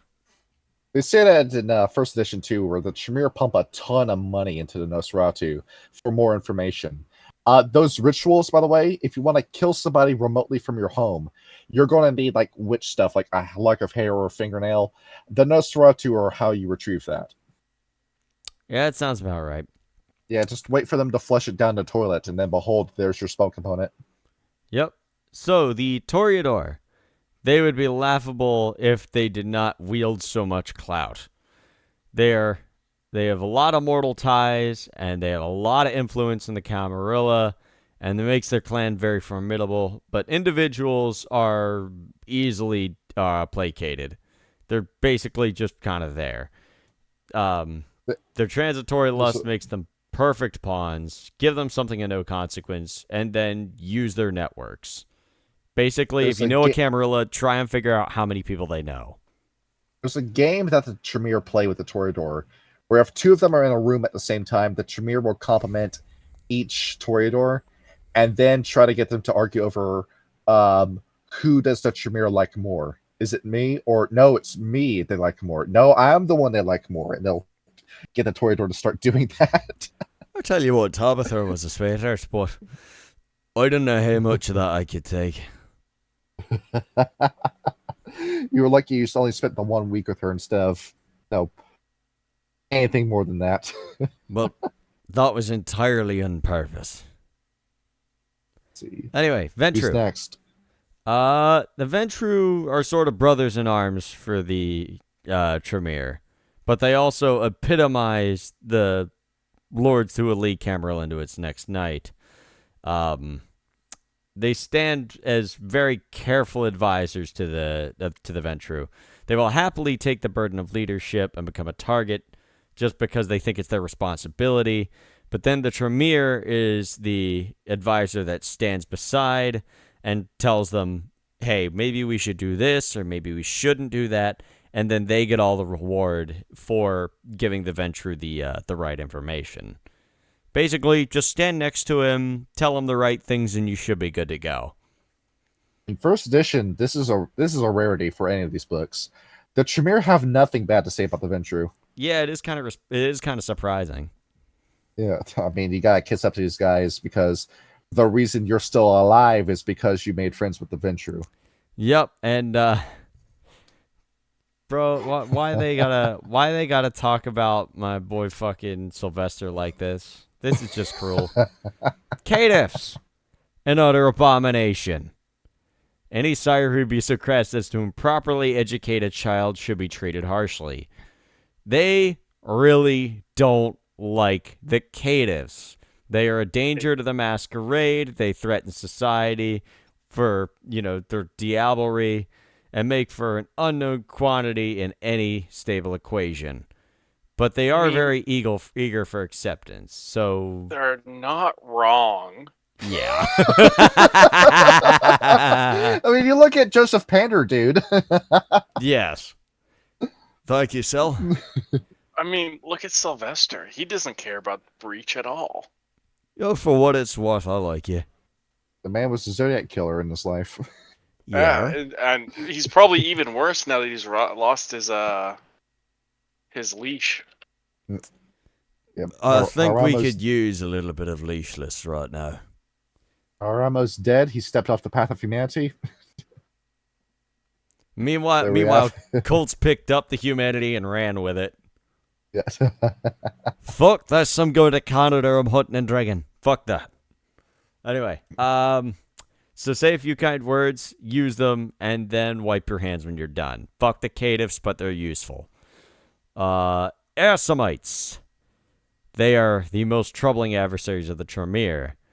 They believe they had the Assamites defeated, but they just keep coming back.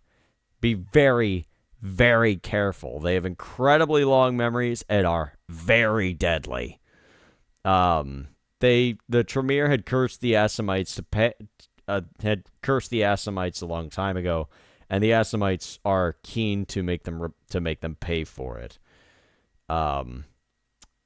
Basically, they want to find out the secrets of the Assamites, but they also are scared of them, but they also need to kill them. But the Assamites also hold a grudge against the Tremere. It's a very long and bitter relationship between the two of them. See, let me turn off my noise suppression for this. The reason why those Assamites keep coming back is for one very simple reason. You know the reason? What's that?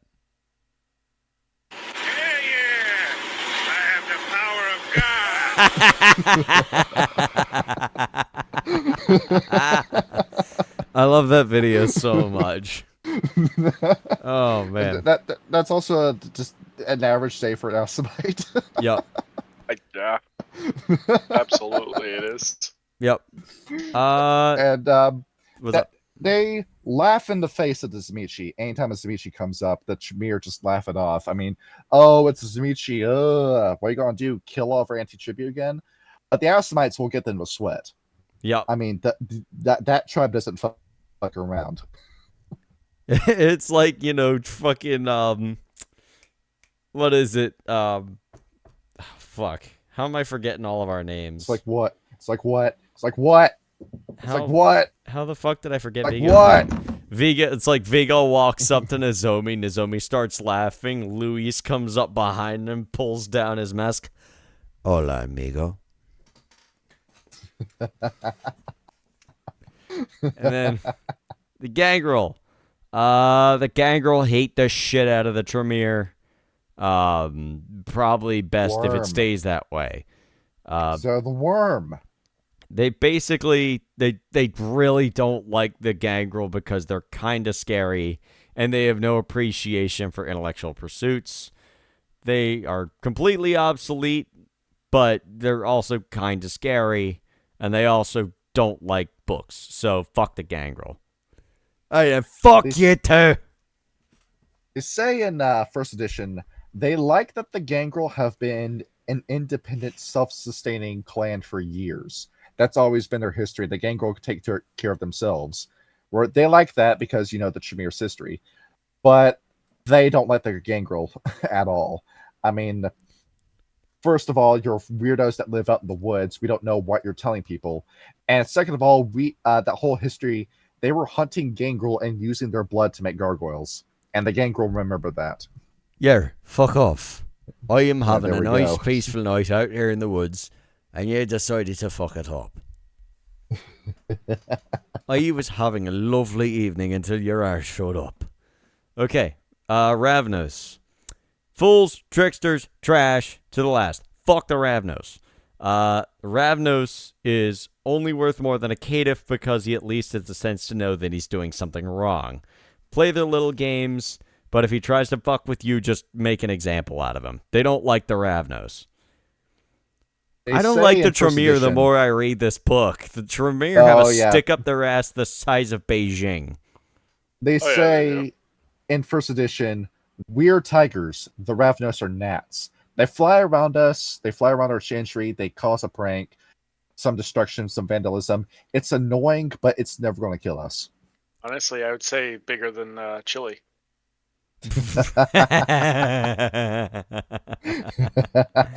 Thank you, Ryan. The Giovanni, kind of limited insight compared to the Tremere's diverse swath of knowledge.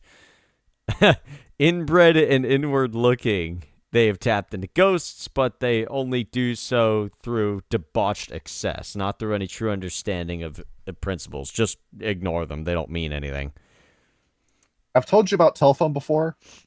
Yes. So the Giovanni have been on the receiving end of that in universe.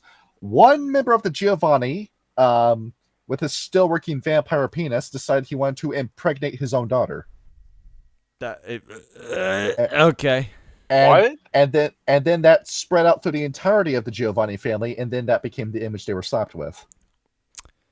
What was the name of that one French king who was so inbred that he had a giant chin?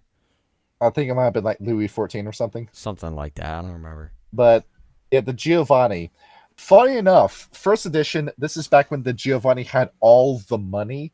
The Tremere fucking hate the Giovanni. They say they are their greatest adversary because of just how much cash the Giovanni had back then. Well, they got more money than us. And then they got Gotti, and then the entire family fell apart. Sounds about right. The Setites. The comparison with Setites to snakes is always appropriate. Be extremely careful with a Setite. Although they are cantankerous and just kind of aloof, they will just kind of strike without warning. They may offer, some neat stuff, but they will always overcharge you for it. Basically, if they offer you something, turn it around and offer something better and let them know it's like, no, you're not going to get an upper hand on me. Now, the scary thing in first edition, there's a plot thread where the Tremere have infiltrated the followers of Set. There are spies within the ministry. Honestly, that's the best thing they could be doing right now. Yeah, imagine probably the day homunculus. the day that the Tremere flipped the switch and killed the Setites. Oh, you'd be doing the world a favor. It would be the only time you've ever done anything right in your sad, pathetic lives. That'd be the closest thing they get to getting a victory over the Demiurge. Yes. Please, just kill the Setites. They suck. Okay.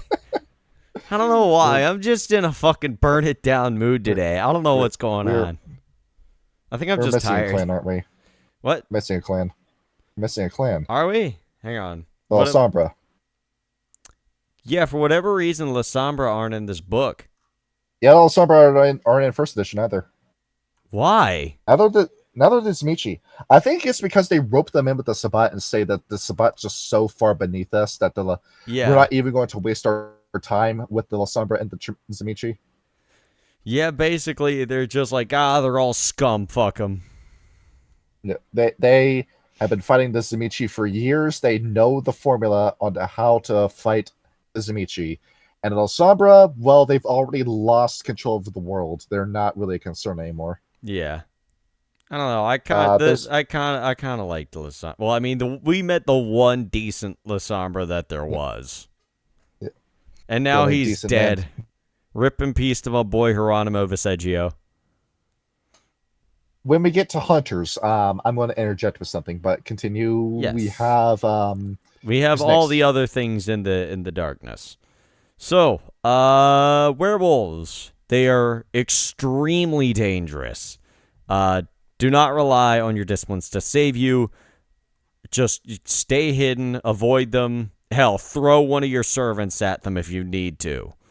Their gnosis is just as powerful as thaumaturgy, and not even the Brujah can stand up to them.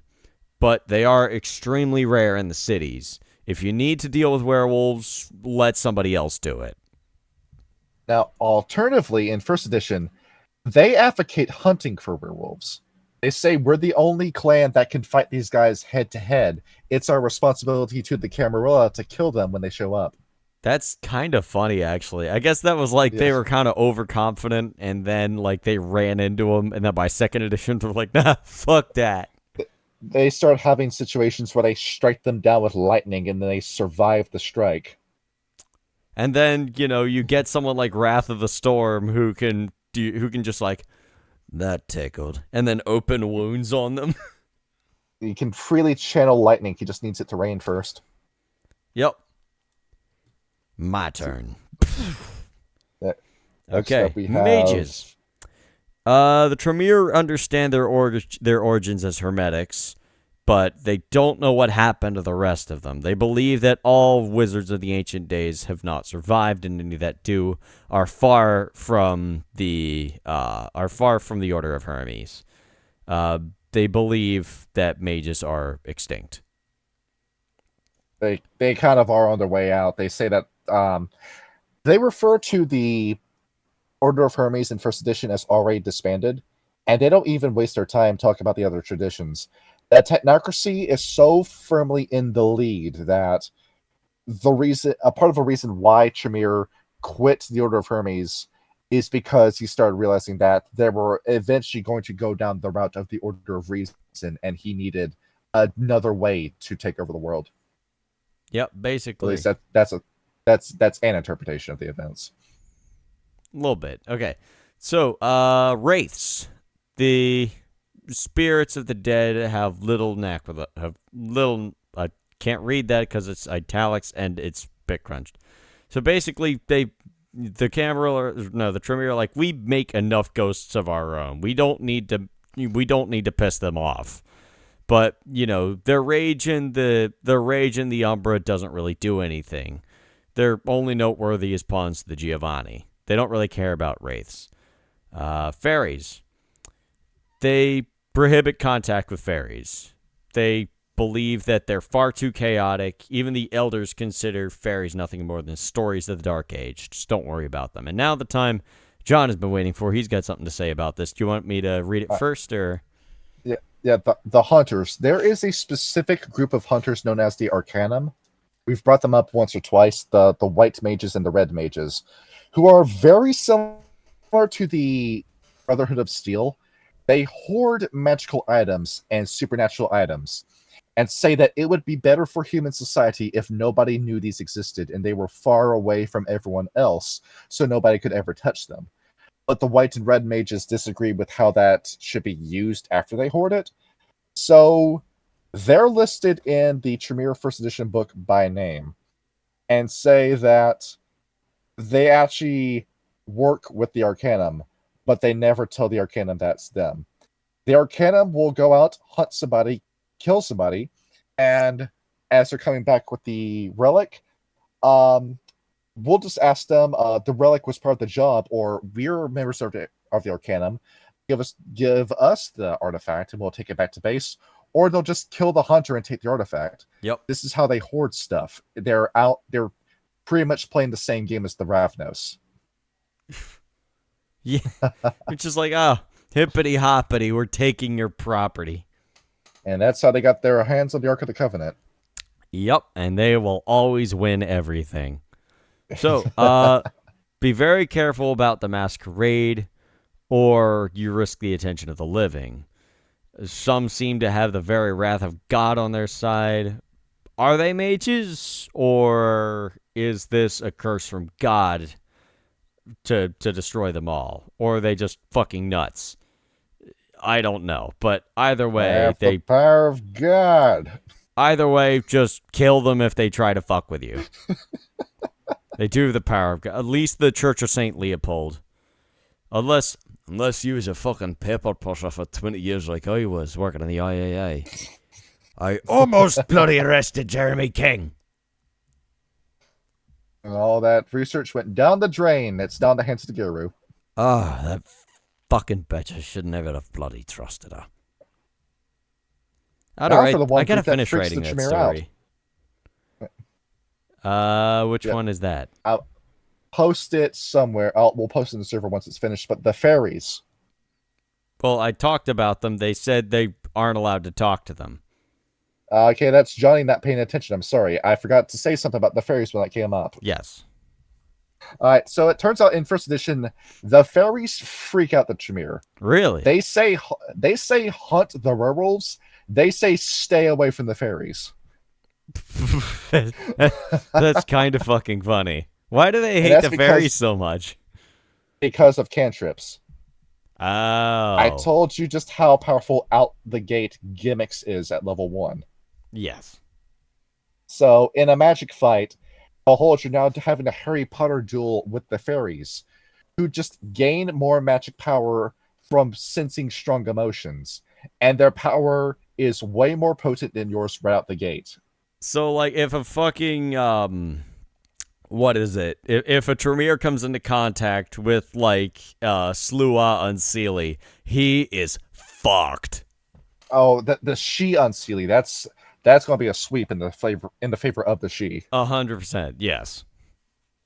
They can kill the Setites, but they can't kill the fairies. Like I said, honestly, better that way. And there's a few people in here that are listed as characters that were sired in the Tremere. They have like John Dee, they have Saint Germain, pretty much all these different historical alchemists that were commissioned by different European kingdoms to research how to use magic. And of course, these never turned up any results, but historical fiction. You mean as in elderflower liqueur, Saint Germain? Yes. You know what? That tracks. I'm good with that. And Ryan, you can finally speak. Yes. He just muted himself when we said that. I thought I was already muted. Ha! Didn't What want am I to deal starting with our with? bullshit. All right. Well, let's do a coin toss. Do you want to do the 11 bolt or shadow play first? Oh boy. See if I can find a coin. Now, as we said, Yeah, with just get thaumaturgy, Head's Google gonna be to 11 bolt. Oh fuck. a fun way to do thaumaturgy is to have this be randomized at the start of your game. Roll a d40 or 2d20. Tails. There we go. Shadow crafting. They stole this from the Sombra. I'm guessing obfuscate or whatever it's called. Yeah, it's an entire discipline based off the back of stolen powers. Yes. Okay, let me pull up. Get rid of that. So I assume this isn't disciplines. This is rites. No. This is disciplines. Oh, it is. This is disciplines. It's All your right. many different flavors of thaumaturgy. We only have time for 2. Yes. I gotta find. It's right here, Ryan. Right here. So Right here. Path of the Shadow Crafting. It is mainly entailing shadows, darkness, and the likes. You've got your first pip being outlight, and the essentially it'll focus darkness upon any one light source within range. Only lights up to the strength of a torch, light bulb, or a modern neon sign can be affected, but it completely snuffs out the light permanently. Now hold on a minute. That sounds a little bit like obtenebration, doesn't it? A little bit. Yeah, absolutely. Well, you want the zinger, Ryan? Go ahead. The Tremere Anti-Tribu created this path of thaumaturgy, and we're using the Lasombra to study these powers that were coming to them, and learned how to refine it after observing the Lasombra do the exact same thing. I'm not gonna lie. This kind of reminds me of like What? the two paths. The guy that from Cloak and Dagger. The guy who can use shadows to teleport. That's yeah. And the other one, what was it, Levenbolt? Reminds me of like God of Thunder, Zeus, stuff like that. Oh yeah. Yeah, Levenbolt's crazy. We get to talk about that in a minute. They have their own elemental stuff. So yeah. So depending on the number of successes determines whether or not the effect is a momentary flicker or it's totally extinguished. Momentary flicker would be 1 success. Totally extinguished would be 5. Now I've seen this a couple times when I was looking at rites and other stuff. But what is a Met system? Mind's Eye Theater. Don't worry about that. Oh, That's how you. That's the LARP guide, isn't it? Yeah, playing the game without a character sheet. Oh. Gotcha. Yeah. So number 2 is we have Shadow Taunt. Pardon me. Shadow Taunt. Shadow Taunt is a unnerving power, they claim. It allows the thaumaturge to take command of a distant shadow by sympathetically linking it to his body. The thaumaturge makes the distant shadow obey his own shadow's motion. The caster can, what does that say, jape? What? You can shape it. Shape, Yeah. threaten, or move about,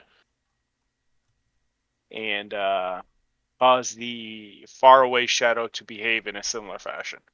If the shadow belongs to a person, it follows the thaumaturge's actions, other than anthropomorphic shape contortion. I'm sorry, the writing is really hard to read. Yeah, Yeah, it is just kind of it zoom in is on kind it. of Just rough on the page. zoom in. Zoom I in. I am zoomed in. It's just Yeah. it's very It's very light in grainy. some areas. Yeah. Yeah, zooming in just makes it worse because then it's like just bit crunched. You see all the pixels on it. What I did is I clicked on these and I said, open attachment in other tab. And I just Oh zoomed yeah, in on no, it no. pretty much. I have it in my browser and I have it Uh, zoomed in. It's just it's some of it's light and some of it's dark. So like I'm yeah, getting part of a word, not the full word. So I have to kind yeah, of guess. yeah. Yeah, yeah. It's the fucking foul like the way it came out. It's fine. Uh, Anthropomorphic shape contorts best they can, stretching and elongating and moving in a semi-balance of the caster's motion. A shadow controlled in that fashion cannot actually do harm, nor does it harm its source. Uh, but it you proves unnerving. One on one at least on at least one occasion, a Tremere novice managed to humiliate an opponent simply by making the Kidron shadow subtly berate him. When the aggrieved Kidron brought the matter to attention of the Harpies, he found himself roundly scathed. Afraid of your own shadow now. you Ooh, pretty much just yeah. use this to dunk on people. That's all this It's exists funny for. as shit. Like an afraid of your own shadow? Absolutely. This is a full like meme power in this game. Yes. You do that just to fuck with people. That's also a power play. It does say in the system though you can't use this with a shadow that's made with obtenebration. Yes, it So does. yeah, it's the only downside.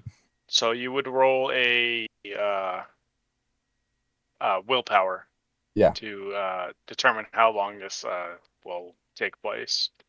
You can only influence one shadow at a time. And as you said, it can't work with obteneration. Yeah. And then Oh. the third pip would be, what does that say? Coruscating Core. shadow.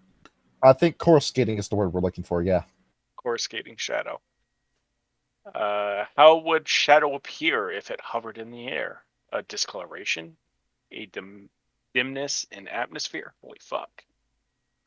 That is really light. A hole in space. A commanding Tremere can peel the very shade from the surface. And bend it into forms. Surrounding surfaces, sorry. And Yeah. bend it into floating forms that whip about. These airborne shadows conceal the caster and create a rolling sphere of confusion. The unnatural display manifests as a ephemeral globe, I can't read, that encompasses the caster at about arm's length, though it contracts and expands rapidly while the shadows flit about its surfaces. So, under the effects of coruscating shadow, the Tremere gains partial concealment due to rapidly strobing passage of shadow shapes. Yeah. Um, the shadows contracts, writhe, and spins, generally making matters difficult for anyone trying to observe the thaumaturge. Mm-hmm. It raises the difficulty of actions that affect the caster, including attacks, by 1 while this power is in effect. Furthermore, the heavier prevalence of shadows helps with blending into darkened areas, giving the player a 2-die bonus to stealth for this character. I'll tell you Pretty what. much the D&D spell Darkness combined with Major Image. That's pretty fucking tight. Not gonna lie. Use that to scare some people off. This writing is using coruscating shadows to make it difficult to read. It's like blending in with the white background. There it is. You're losing your mind already. Oh yeah. We've been playing Malkavian Demontation in the chat this entire time. Yeah, a little bit. Just like a Wawa. There's no such company as that. We have 2 more, which is Night's Veil and Abyssal Pact. Night's Veil is the shadows seem to devour the landscape hungrily as night falls. Where any shadow lies, the power of night remains. Through the sympathetic power of the Tremere, power of Tremere can invoke the strength of night in any place. Mortals who have observed this bizarre power have left the experience. What does that say? Touched. Talking of shadows impossible in current lights and non-Euclidean. Yes. Geometrics casting horrid shades. Shadow crafting powers. Like other shadow crafting powers, the Tremere must extend existing shadows. Typically, the caster stands within the shadow, a shadowed corner, and evicts this power. Mm-hmm. Each successive turn, the shadow slowly expands to cover greater ground. Such mystically enhanced shade can even reach out into sunlight stretches. The shade extends for about a yard beyond its normal distance for each success scored on the roll. Nice. For the scene, the shade counts as an area under the providence of night, and the Tremere can act normally without hindrance from daytime and can avoid the sun's ray. Ooh, that's interesting. Damn. So, go ahead. What this turns out to be is that this is obtenebration. This pretty much just is obtenebration. But notice something. No drawback. You're not inviting the abyss into your body when you use this. Yeah. If the caster steps out of the shadow, whether intentionally or not, the effect ends immediately, quite possibly stranding the Tremere dizzy and disorientated in the burning sun. Have a nice death. Yeah, right? Shit, that's a voice crack. If you want to portray somebody, that's how you do it. And what I just said about the abyss, now that goes out the window with the level 5. Yep. Abyss Pact. Mastery of the path of shadow crafting allows a Tremere to imbue his shadows with some semblance of substance.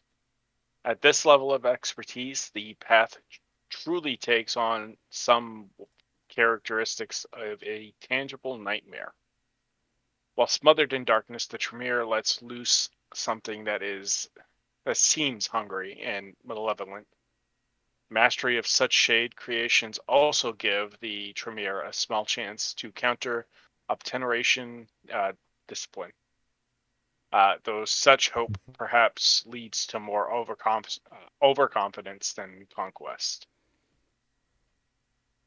Yeah. The creator of Shadowcrafting Path, now a character, a chattering invalid, maintains during brief moments of lucidity that strange shadow entities wait in every darkened corner. Certainly, the shadows conjured by this path give some credence to such notions, but the kindred in question, I can't read that. Asserts that these being devour light and feed upon the essence of those who would dare truck with them. Track with them. Okay. Yes. Truck. Truck with them? Truck? Interesting. Just truck? If these are perhaps the primal fiends that deal with the La Sombra's fluid darkness, then perhaps their secrets are best left hidden. To summon the final powers of shadowcrafting, both the Tremere and the target must be within the same patch of darkness. Two individuals in a closet or both out on the street on a moonless night. Tremere does where is the rest of that? It's the next page. That's 55. Don't tell me you lost the No, page. it's still up there. It's on the Discord. Yeah. I'm not looking at it through the Discord. I'm looking at it through Well, my yeah, but like browser they're right here. all the pages are in Yeah. Discord. So Post on 56 is there. I PNGs. have it up on the screen. Hey, I can actually read this one.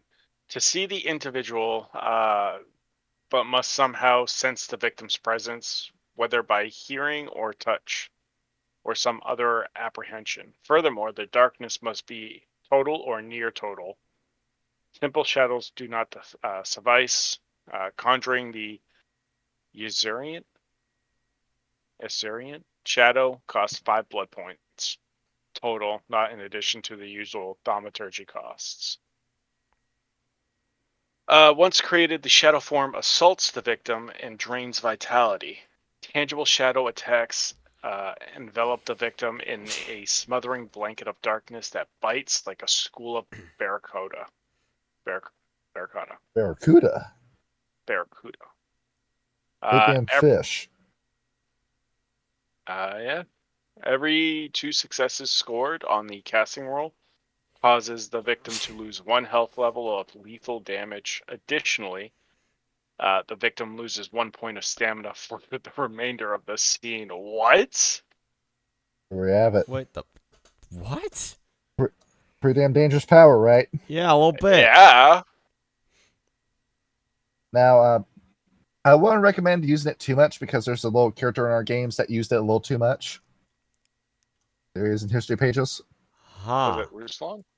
That's our boy. Yeah. Yeah. Yep. Use this power enough times, you get to suffer an ego death preceded by insanity. So you get to become a Malkavian and a La Sombra with the same discipline. At the same time, it's like the Tremere stole everything in this power. The Tremere are just like the Tremere are like a Chinese bootleg company of vampires. You stole fizzy lifting drinks. Yeah, I was just about to fucking say that. The neat thing about this power is that it can fight against obteneration, which we said a couple times. But this level of pips, for every 2 successes scored by the player, will remove 1 success of obteneration effect. That's which is always kind good of because fucking busted. obteneration is objectively the best power in the game. I mean, it also states that the Larsombre can simply reactivate the appropriate obteneration powers, probably without nearly as much effort, but the surprise alone can prove invaluable. Oh yeah. Should they botch, the Shades still manifest her but attack him instead. In addition to normal thaumaturgy botch penalty, 1 permanent willpower point. Oh, so you lose a willpower point if you botch. Yeah. It makes sense. You also roll 6 dice and apply the rules as specified above for every 2 successes. And that is shadowcrafting. And that's how the little Sombra do it. Nice, very nice. Now let's see the Camarilla version. The what? I saw American Psycho last night. Oh. Yep. Patrick Bateman Impressive. looking at the business cards. Very nice. Now let's see the Camarillas. I'm take it the Camarilla is Levenbolt. 11 bolt, exactly. 11 bolts. This is old tradition. This was made in the ye olden medieval times by a guy who is going uncredited in the book. All I know is that it's there. Probably Etrius. More than likely. Get to have a fun he's in the whole Jeb Bush pose with lightning coming out of him. Oh. Now, this one's fun. Let's read what this one does. Okay. Yes, it kind of is. So they without the knowledge of electricity, thaumaturge can only rely on the simple ability to hold and discharge energy. There's other paths like Lure of Flames and all that fun stuff that prove more useful, but for these reasons, the path of Lemonwealth faded to obscurity through the Dark and Middle Ages and remained hidden away in grimoires until the Victorian Age. With the birth of science and understanding electricity, it revitalized the path of Leavenbolt. So the first pip into Leavenbolt is Spark. Spark is a pretty interesting one. Depending on the number of successes, determines how long it will take to activate. So one success, if I can speak, will take 1 to 3 turns in order to activate.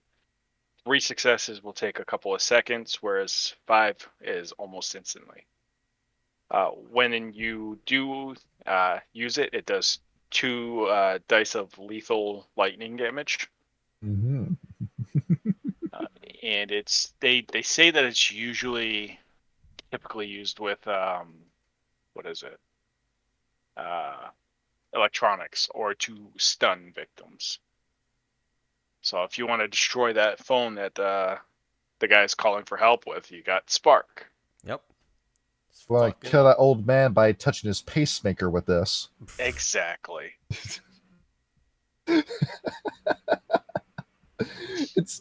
It's such a small power too, because you could just put your hand on somebody's neck, zap, walk away, and then they drop dead or stunned. Yeah, a little bit. Just walk over, tase somebody, and you're good. Uses that. You set your stun gun a little too high though. It's like that the video of like the cop tasing that fat black dude, and he's like, "I get you, bitch." The amount of times that you see people get tased in those videos and they just keep getting up. Yeah, it's funny as shit. Or the what was it? The burrito scene from Battleship, where he's running across the street with a microwave burrito and the cops tase him. That movie was funny as shit. Right, what does Illuminati do? Illuminati or Illuminate? Oh, it's Illuminate. So the Illuminati is a secret organization that exists. That's a joke, son. I make a lot of those. You gotta keep up. Illuminate. Nice. Let's see. What? Neonates sometimes. Keep going. What does that say? I'm gonna see if I can find it in derogatively. Derogatively. Right to this effect, as the 40-foot Watt Tremere. Oh, I forgot one. There's Flicker. Yep. That's a level 1. Yeah. It allows them to absorb power around them through electrical outlet circuits and stuff. Ah, yeah. I forgot Basically, about that. learn how to be a glass walker. Yeah. They can shut down an electrical device for 10 minutes per success on the activation roll. The spark. Oh shit! What's happening? Ads. It is Fucking happening. ads everywhere. So this is mind. Yeah. Blah blah blah. The spark of electricity arcs from the device directly into the thaumaturge in a frightening display of mystical power. All right, Illuminate. Neonates sometimes derogatively refer to this as the 40-watt Tremere. Oh yeah, you already said that. Oh. Right up until Yeah. they felt its sting. The thaumaturge summons uh, enough electricity to cover her hand or arm in arcing bolts. This power can charge a battery briefly, run a small device, or even leave a nasty burn on a touched subject. Each success scored on the player's activation roll translate to approximately 1 turn of power sufficient to run a handful of lights or a small electrical device. Alternatively, the thaumaturge can shock someone by touch with the spark power, but for 8 dice of lethal electricity damage, difficulty 8 to soak. I mean, That's enough to kill somebody in one hit if you That's roll high eight enough. fucking 8 dice is wild. not bad. Now you And that for remember, a level 3? Yeah, no, it's not Yeah, bad at no, all. it's busted as shit. that when we played our vampire game, Catherine had this. Yeah. Yes, she Yeah. did. And she only had it for 2 months after that because Ghouling, she loses the power after she stops drinking Tremere blood, but you saw how much this was dealing. Yes, Yeah. she was very close to killing me outright. If I didn't have fortitude, I would have been dead. Yeah, you've been on the receiving end of this exact attack. And you know what? I would rather have no one else do it but my wife. My wife. The Those of you who current can't tell, Colt likes his wife. My wife. Continue. the current created with this power is not strong enough to force its way through less than ideal conductors, and thus simply inflicts electrical damage on raw metals, woods, and other matter in the form of a burn or discoloration. The thaumaturge can alternately allow electricity to spark around her hand, eyes, or head. This creates illumination equal to about a dim light bulb and lowers the difficulty of any intimidation rolls by 2. So it's got a RP aspect to it as well, which is neat. That is pretty cool. Mhm. I do like that.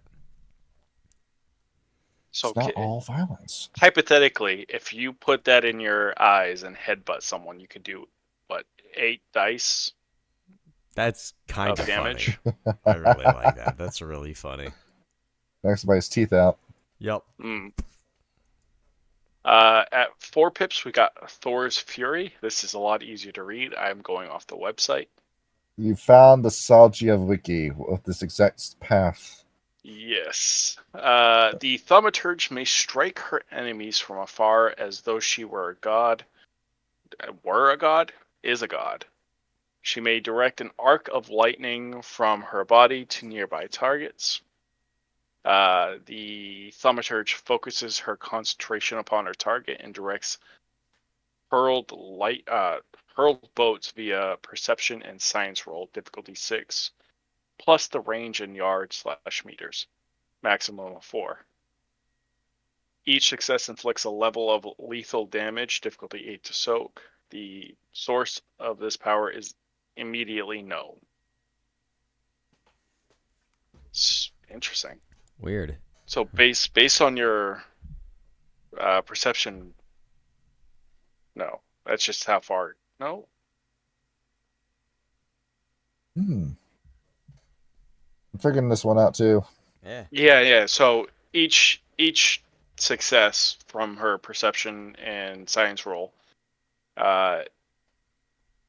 is a level of lethal damage. So if they have high perception and science, then they're gonna do a high amount of damage with this. Yes. It's one of those things that you can what is it? You It's just go a crazy growth. with. Yeah, it's a growth type ability. And how strong would you rate this one in comparison to what we just read? I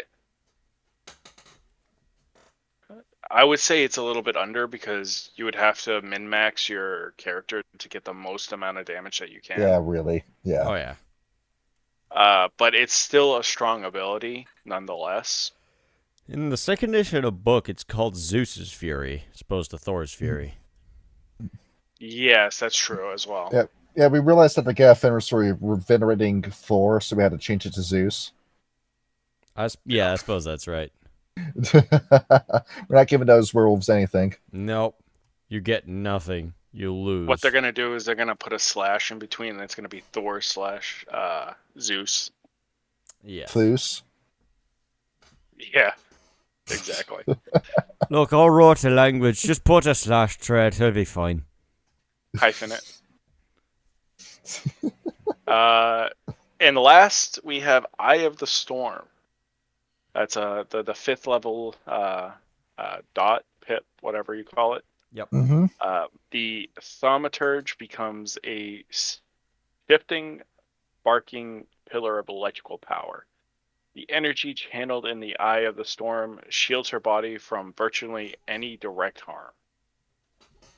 So the thaumaturge will spend a willpower point to invoke the power. They solidify the stored electricity in their body into a mystical barrier that completely surrounds them. The caster becomes immune to any ranged attack. Any ranged attacks? Interesting. Yeah, yeah, dude. You got that electromagnetic field around your body. Yep. Just Does basically that like fuck it. include nukes? Probably Well, bullets at the probably very not that. least. I think the blast race is eventually going to reach you, but like bullets specifically is what I think what they're thinking of. Gotcha.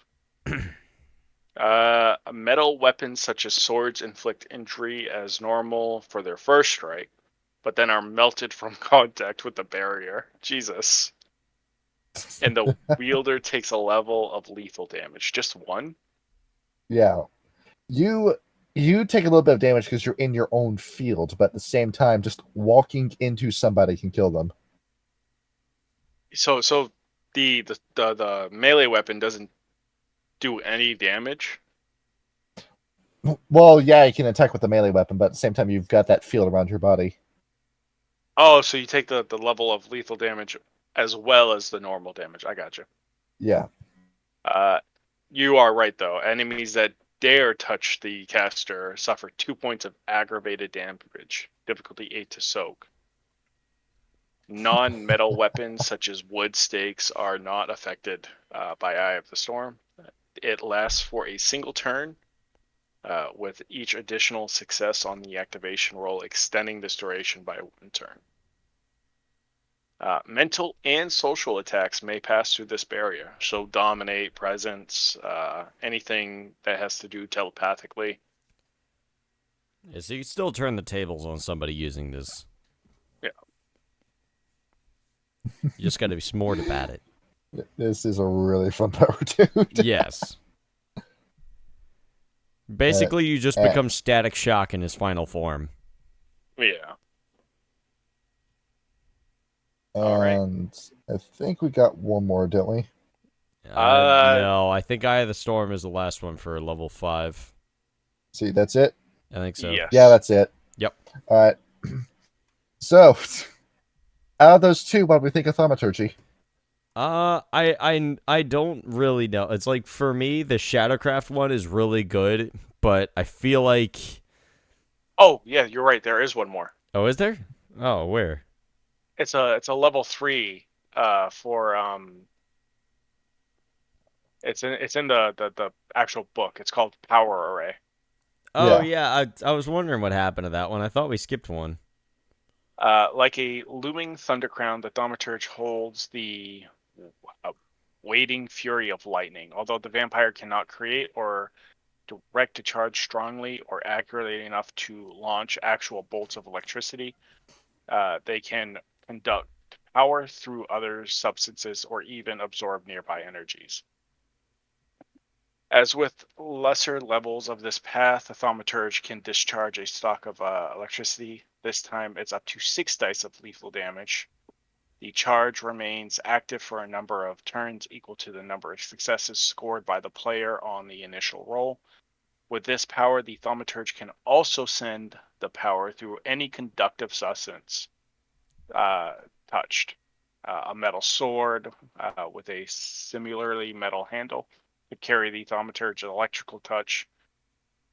The bolts of lightning would literally snap across the blade into the target touched. The thaumaturge can also briefly power a large device or continue. I mean, it's roughly the same. Yeah, a It little kind of bit. is, but different language. It's different, yeah. Yeah. Or So, right in Familiar Rising. Yep. That's what you can do with this. yeah. Yes. Oh my gosh. Well, that's why we're thinking of this one. I kind of really like the idea of playing a Static Shock Tremere, if only the Tremere themselves didn't suck. But I feel like situationally, Shadowcraft might be a little bit more. It might be a little bit more useful. I have a whole thing on weather control too for a discipline. Really? Yeah. Now for Johnny's favorites that he's going to quickly go through.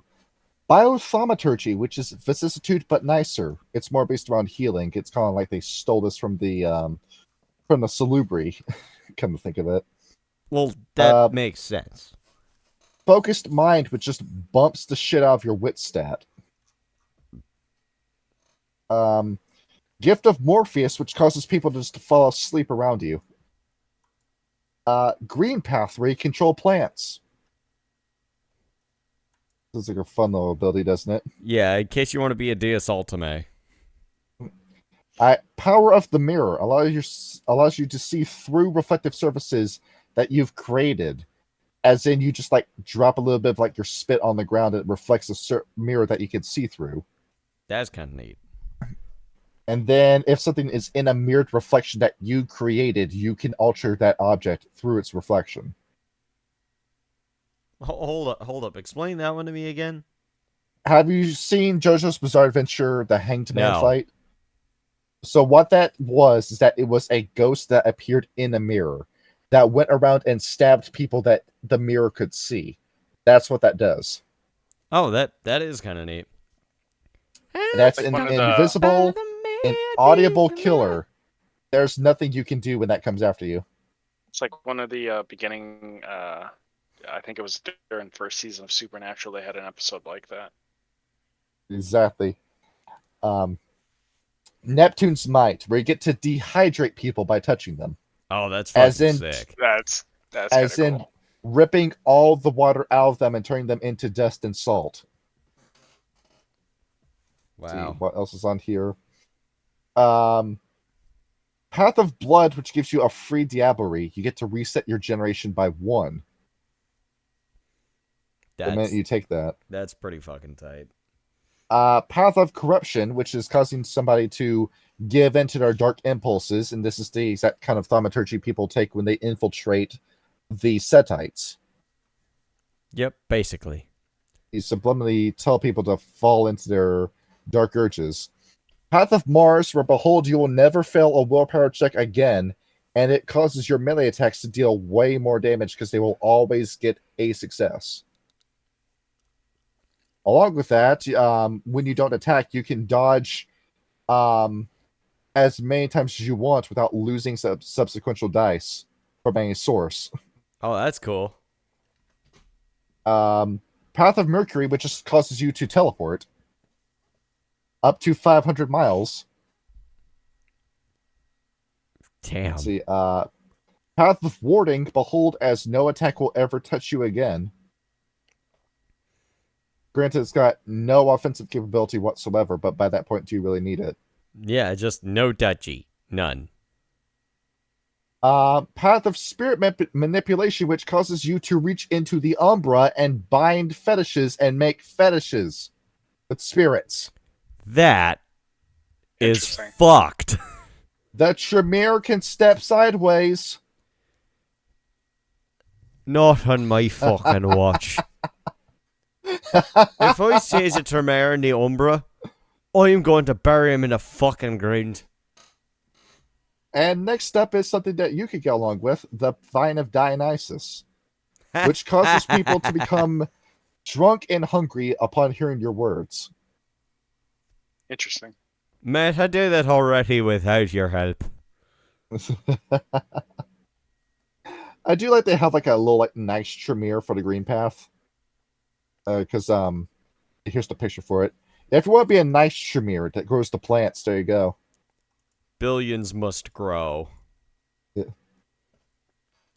And next up, how to use Tremere in your mixed splat game. Yes, splat mixing. So what do we do? What up? You remember the matchup that we had for werewolves? For werewolves, give me one moment. That was Octena. Yes, against the Octena. Yeah, imagine the magic war that would come from that. That would be devastating. It's also interesting, like, on a cold concept one, because, like, the Tremere are full of their own secrets, as are the Octena. I feel like that would be a race against two different, like, underground organizations to either unlock the secrets of the Octena as a Tremere, or you could go the other way with the Octena trying to find out what the hell all of these crazy, reclusive, magical vampires are up to. You've got the Tremere that have an artifact that can stop the apocalypse, or at least cause a post-apocalypse to be ensured. They won't give it up. They don't know what it does. The Octena knows what it does, but they're not going to tell anybody else what it does.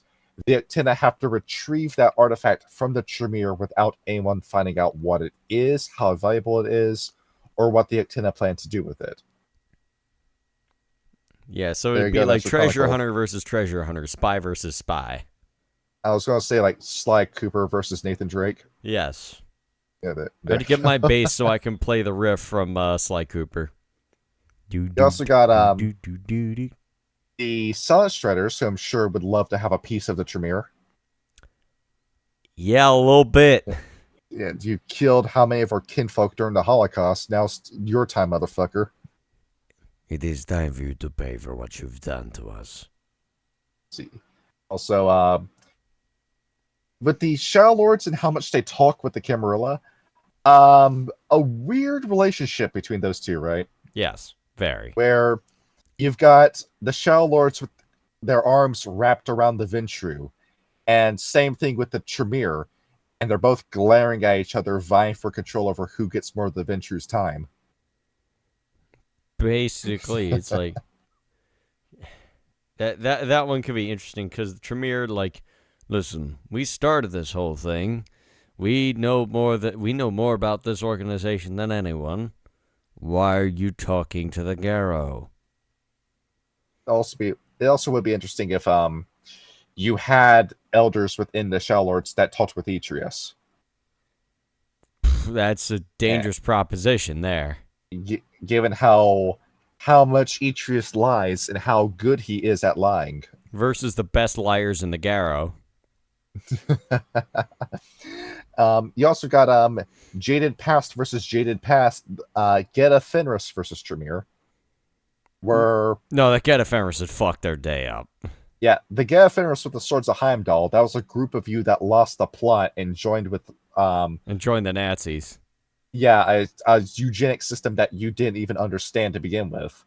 Versus the Tremere anti-tribute who willingly went along with it. Yeah, well, the Tremere are like, oh, cool, they're gonna ostracize a group of people, more test subjects for us. Or if you want to play as the evil guys, have a full meat grinder game where one of you plays as the Swords of Heimdall or the Tremere anti-tribute and they fight each other. Yeah, like near a 1945 game where it's like, okay, it's like, are the swords of Heimdall be like, we're not giving up the fight, and the Tremere are actively like packing up all of their paperwork and all their research and trying to flee Berlin? Actually, come to think of it, that's actually not a bad idea. Like you're a Tremere anti-tribute, like in trying to get all of your stuff out of Berlin before the Soviets show up. Meanwhile, you've got the Swords of Heimdall SS trying to make sure that you don't leave and actively hunting you down as a traitor to the Reich or something like that. And then you have the Black Spiral story about who are right on their heels. Exactly. That'd be a scary game to play.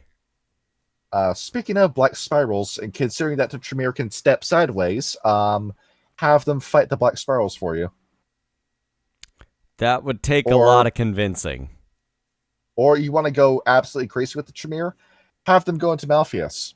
Have them say there's some crazy stuff inside Malpheus. We want to get our hands on it, and just have them invade the home base of the worm. That would give you... Well, I mean, like we said, vampires don't have souls. So the Tremere going right to the worm would basically create an even bigger problem.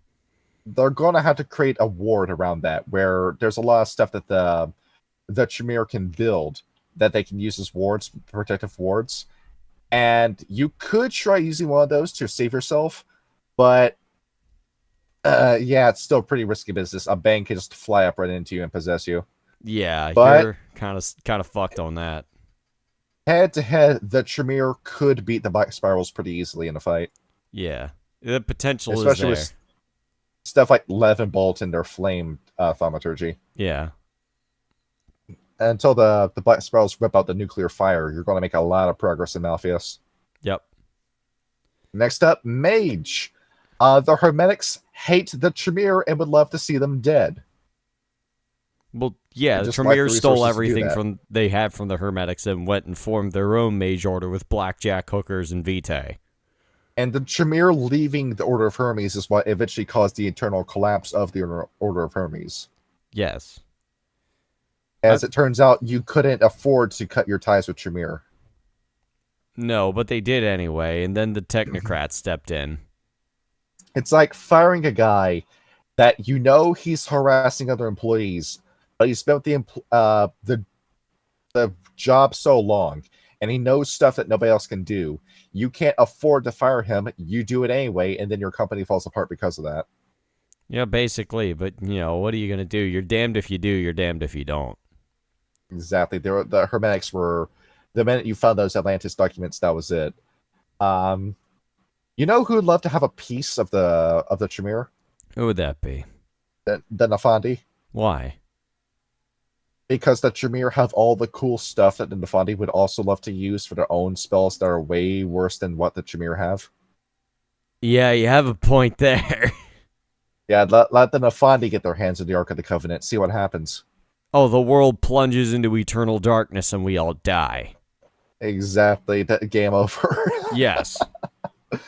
Apocalypse by Nefandi. Yeah, until they Um, accidentally open the Ark of the Covenant, and then they just get melted like an Indiana Jones.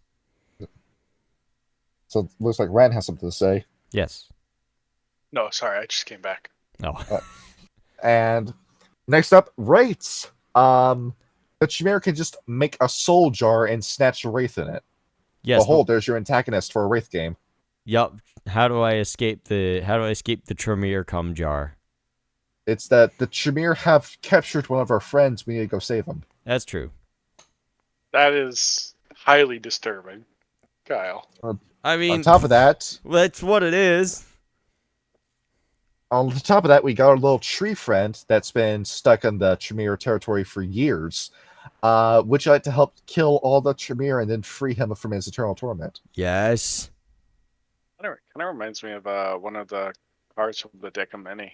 The soul gets taken, and your friends must go and retrieve it. The deck of There many. you go. Oh, the The deck of many from things. 5e. Okay.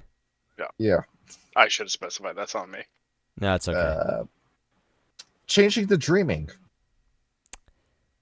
Uh, I'm kind of like drawing blanks on like how like naturally tie these two together. You are going to have to like pull some strings on this, but at the same time, please have your unseelie fairies fight the Tremere. yes. If you're doing an unseelie game, it's just like, hey, yo, there's this guy that's doing blood sorcery. He thinks he's a bunch of hot shit. Let's go fuck him up. You can also do an entire campaign where a Tremere anti-tribute kidnaps a changeling and then drags them back to the Sabbat, and they plan on embracing that changeling to make a Kia seed. The vampiric fairies. Does that work? Yes. What do they do then? It destroys the changeling soul, and it like causes that changeling to not reincarnate when they do that, which is a really bad thing for the fairies. Yeah, that's pretty fucking rough. In terms of what the Q seed have, it is dominate or necromancy, obtenebration, and a unique discipline known as mythosuria. It's a mouthful. What does it do?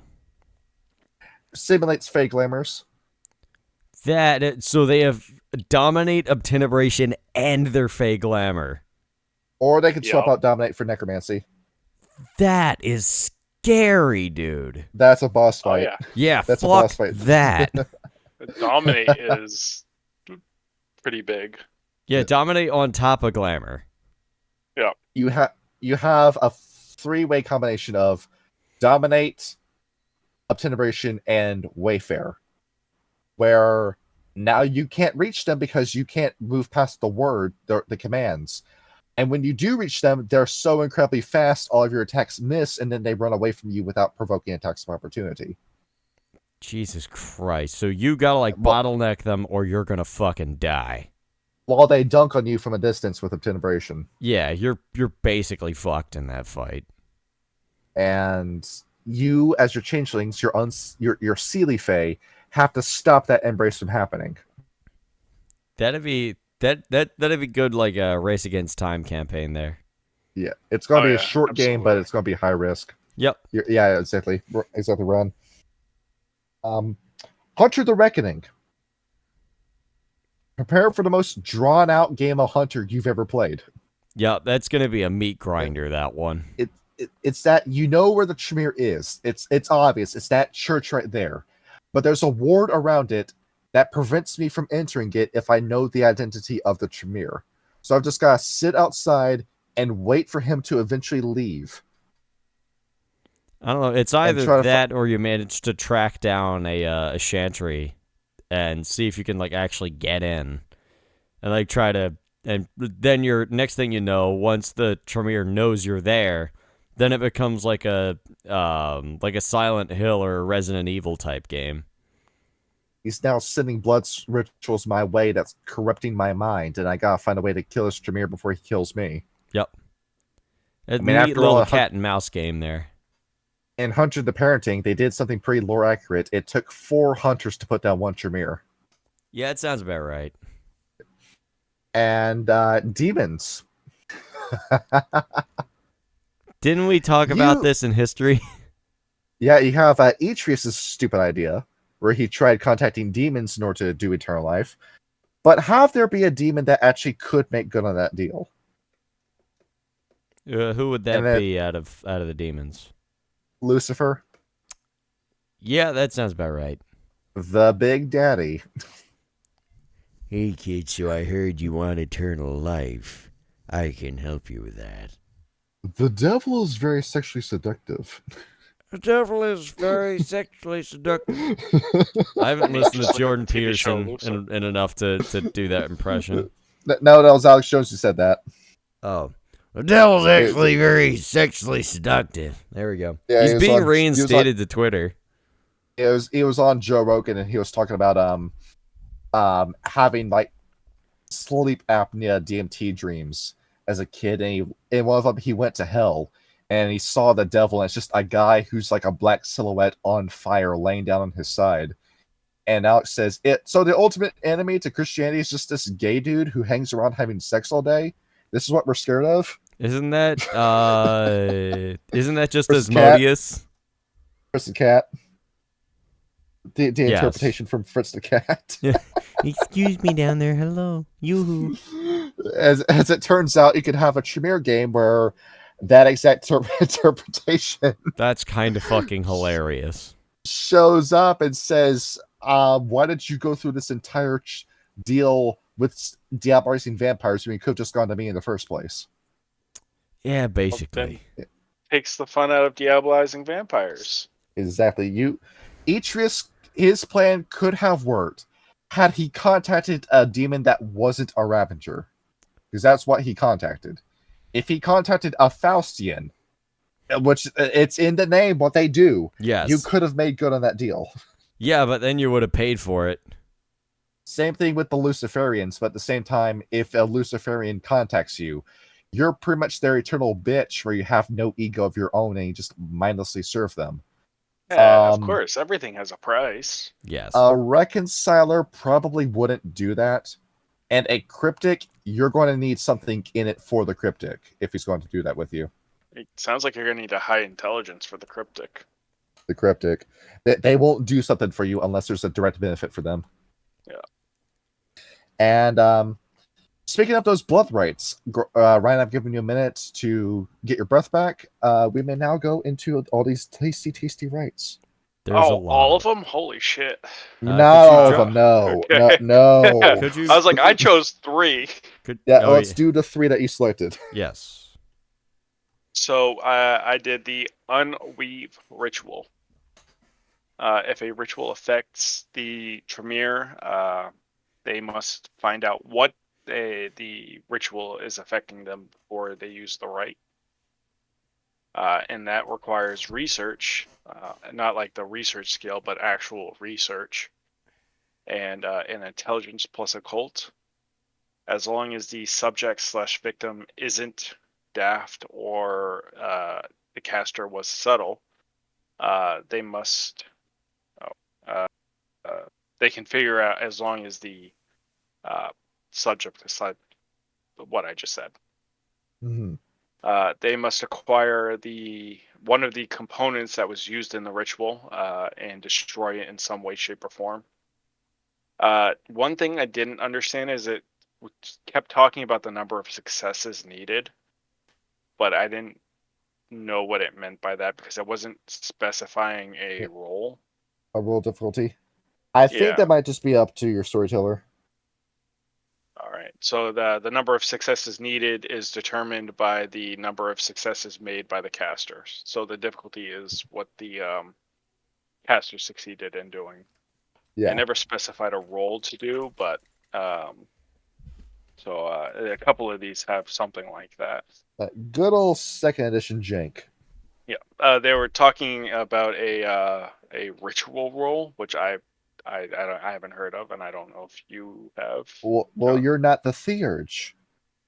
No, I am not. Talk to the Theurge right here about his ritual rolls. He does them all the time. He does them so much he doesn't say anything about it.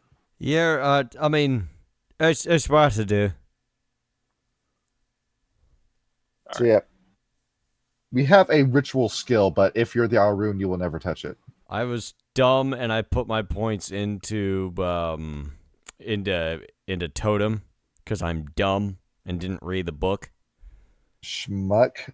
Yeah, I should have put more points into rites, but I didn't think about it. I think I put mine into rituals. Well, yeah, you did carve the bone. You did carve the fetish on that bone there. Yeah, and eventually I will learn to read said bones when I cast them. What can I help you with that? I think. So the second one I've done was deny the intruder. Yeah. And we were talking about earlier during the history about how all these different vampires, what they would do if they could find them, and that's the key word is if they find them, because deny the intruder allows the Tremere to hide their chantries, for about a year. What they'll do is they'll write some mystic characters on a piece of paper and they'll mail or email it. Some people will scan it and email it. It's all works. That paper will get lost, and for the next year, anyone who investigates the chantry needs to roll a roll that is equal to or greater than each success on their ritual roll, on the caster's ritual roll. Mm. It didn't specify a particular role, so I just said any investigation. But yes, I thought that was neat. Yeah, it's pretty cool. So like, they won't get so their stuff. Let me explain this a little bit more. Their stuff will still work. So their phones, their emails, their power, they just won't be getting any bills. There's no paper trail that leads people to them, basically. Basically, just ghosted all their finances. Yeah, they will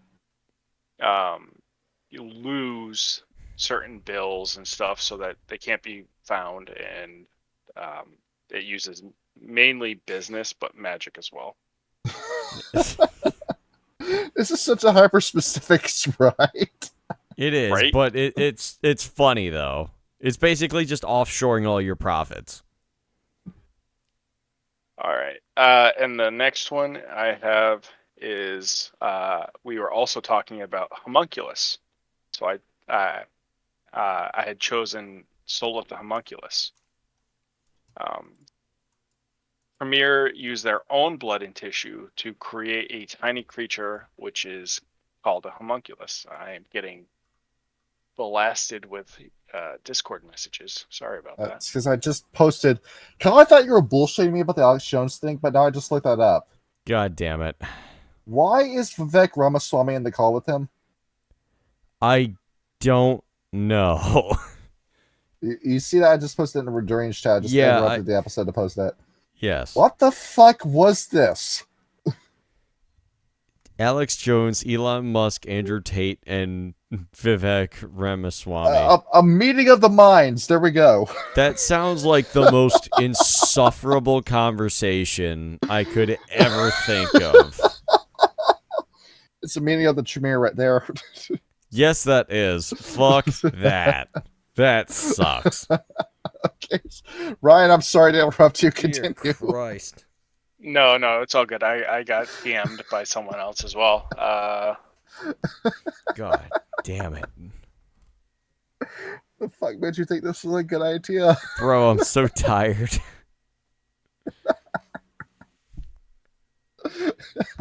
Okay, so all right. ghosting bank accounts. Soul of Homunculus. Oh yeah, The process takes several hours, and the thaumaturge can only have one at a time.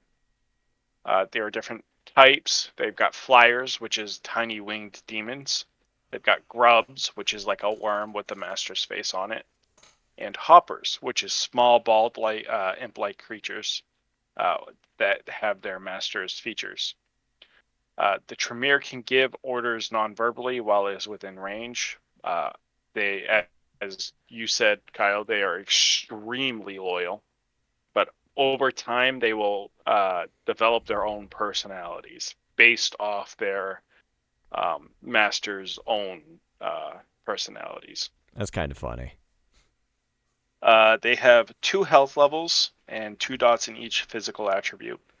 They act as a limb of the creator. They can't fight, but they can push or carry objects. Their main use is hiding or spying. They are susceptible to sunlight and fire, much like their kindred. They must be fed by feeding them 1 blood point, otherwise it will wither and die. Now, some vampires will try to have them suckle as a baby would to foster a sort of parental type relationship.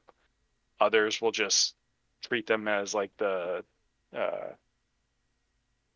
type of animal, and they'll feed them from afar. Like, example they gave was like the homunculus is on the ground and they are feeding them from a gash in their arm that is outstretched above it. Mm-hmm. It's a concept of the witch's titty from for the witch hunts. It's kind of fucked up. I mean, they kind of look like winged versions of the gremlins from the movie. Yeah. They kind of That's do. the D&D version at the very least. I'm gonna name it Gizmo. Yeah. Gizmo. Remember, yeah. all you need is 1 chicken egg, 1 bit of your blood, and 1 bit of your semen, and then behold, you can make one of these. Jesus Christ! Not the fucking Russian guy. I don't want to talk about that. and there we go. There we have it. Yes. Homunculi. I Did you guys want me to go over what is it? The rite of betrayers? betrayers. Yeah. Oh, well, might as well. We might as well. Yeah, that'll be. We'll land on that. I think. All right. I took a quick read. What is the main premise? I know you guys asked me. The main premise is that Mark's Tremere anti-tribune says you're fucked.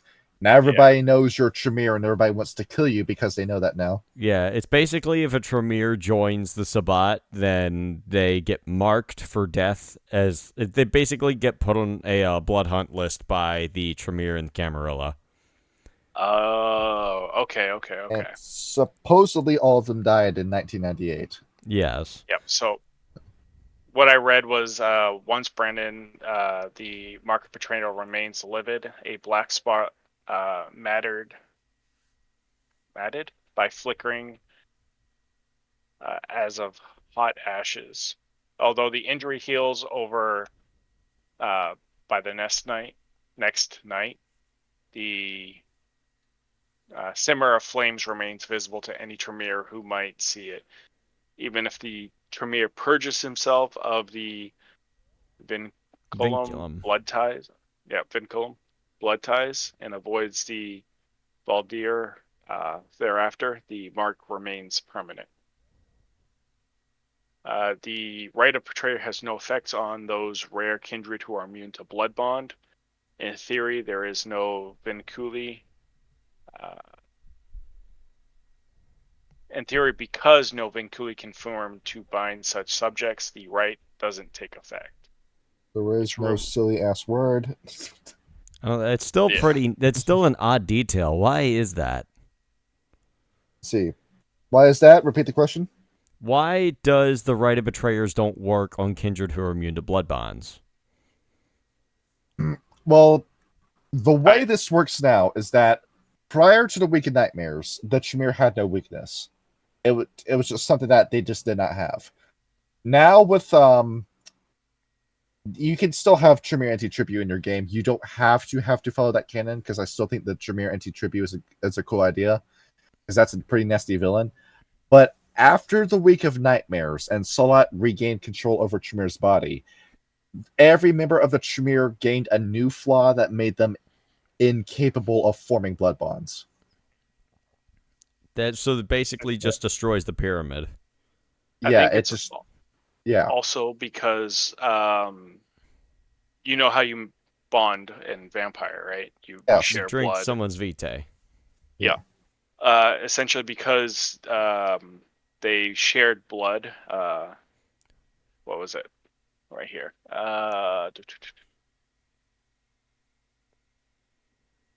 Ranks. Tremere laid a curse on those of their blood who would partake in the Valdiri. Any Tremere lineage who participated in the blood-sharing rituals of the Black Hand become irrevocably marked. So because they're sharing blood, and Ryan, think. They're sharing blood. They're sharing blood. There's a what is it? Not a discipline. There's a advantage where you can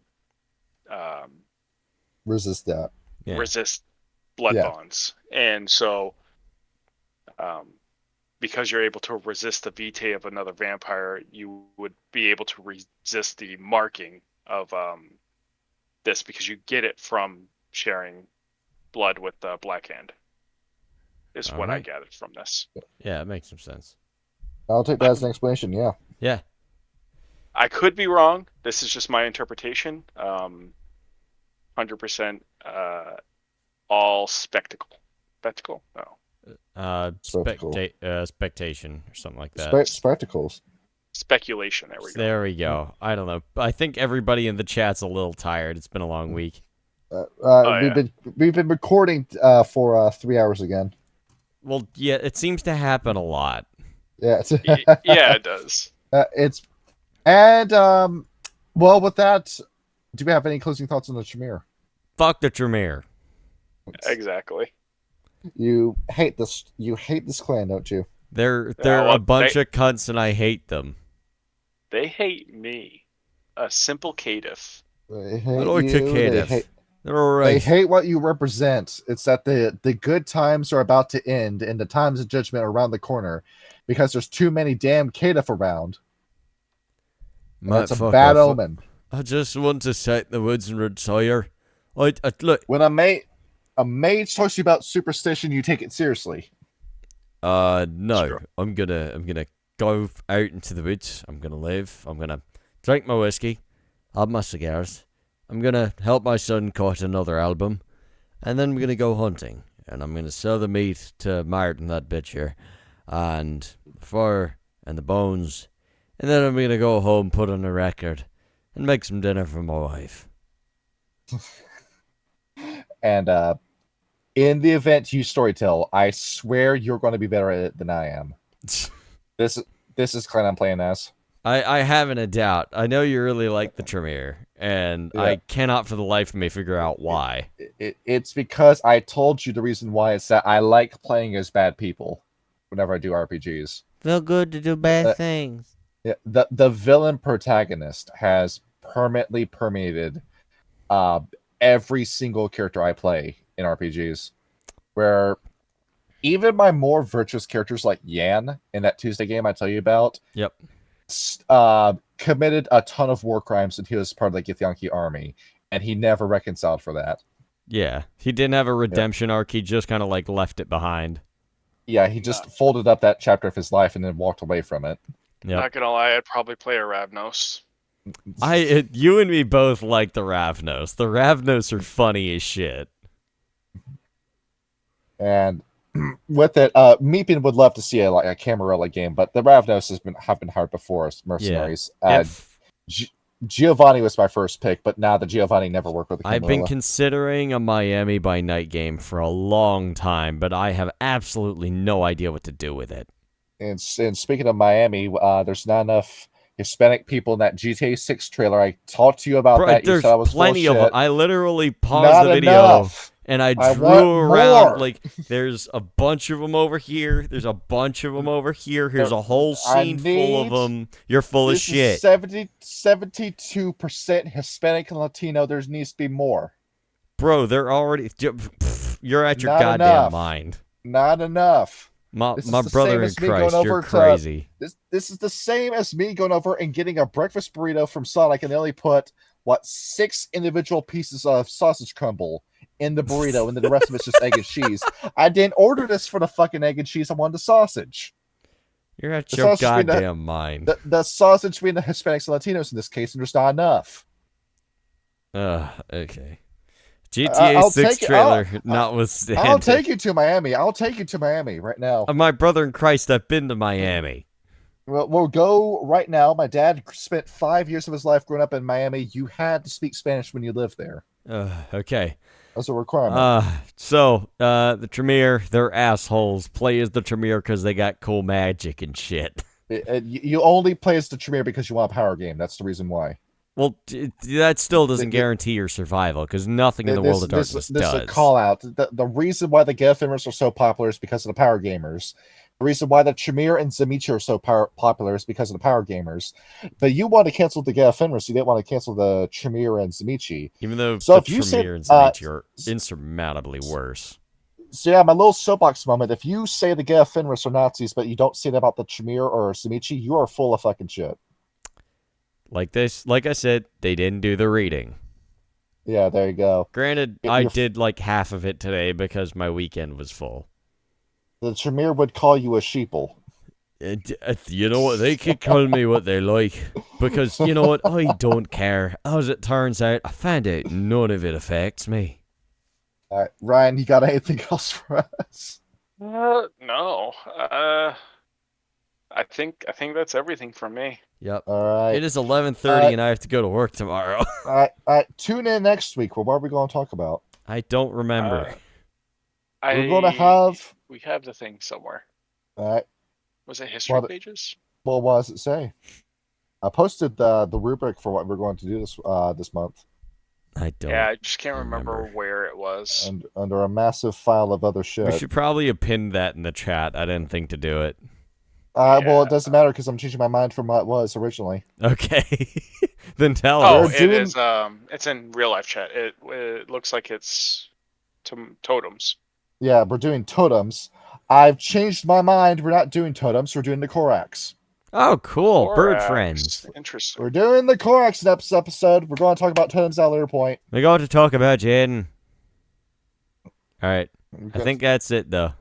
And that will be the Christmas episode because Korax starts with a C. Christmas starts with a C. Therefore, we will have a Merry Korax Christmas. The Korax Christmas special.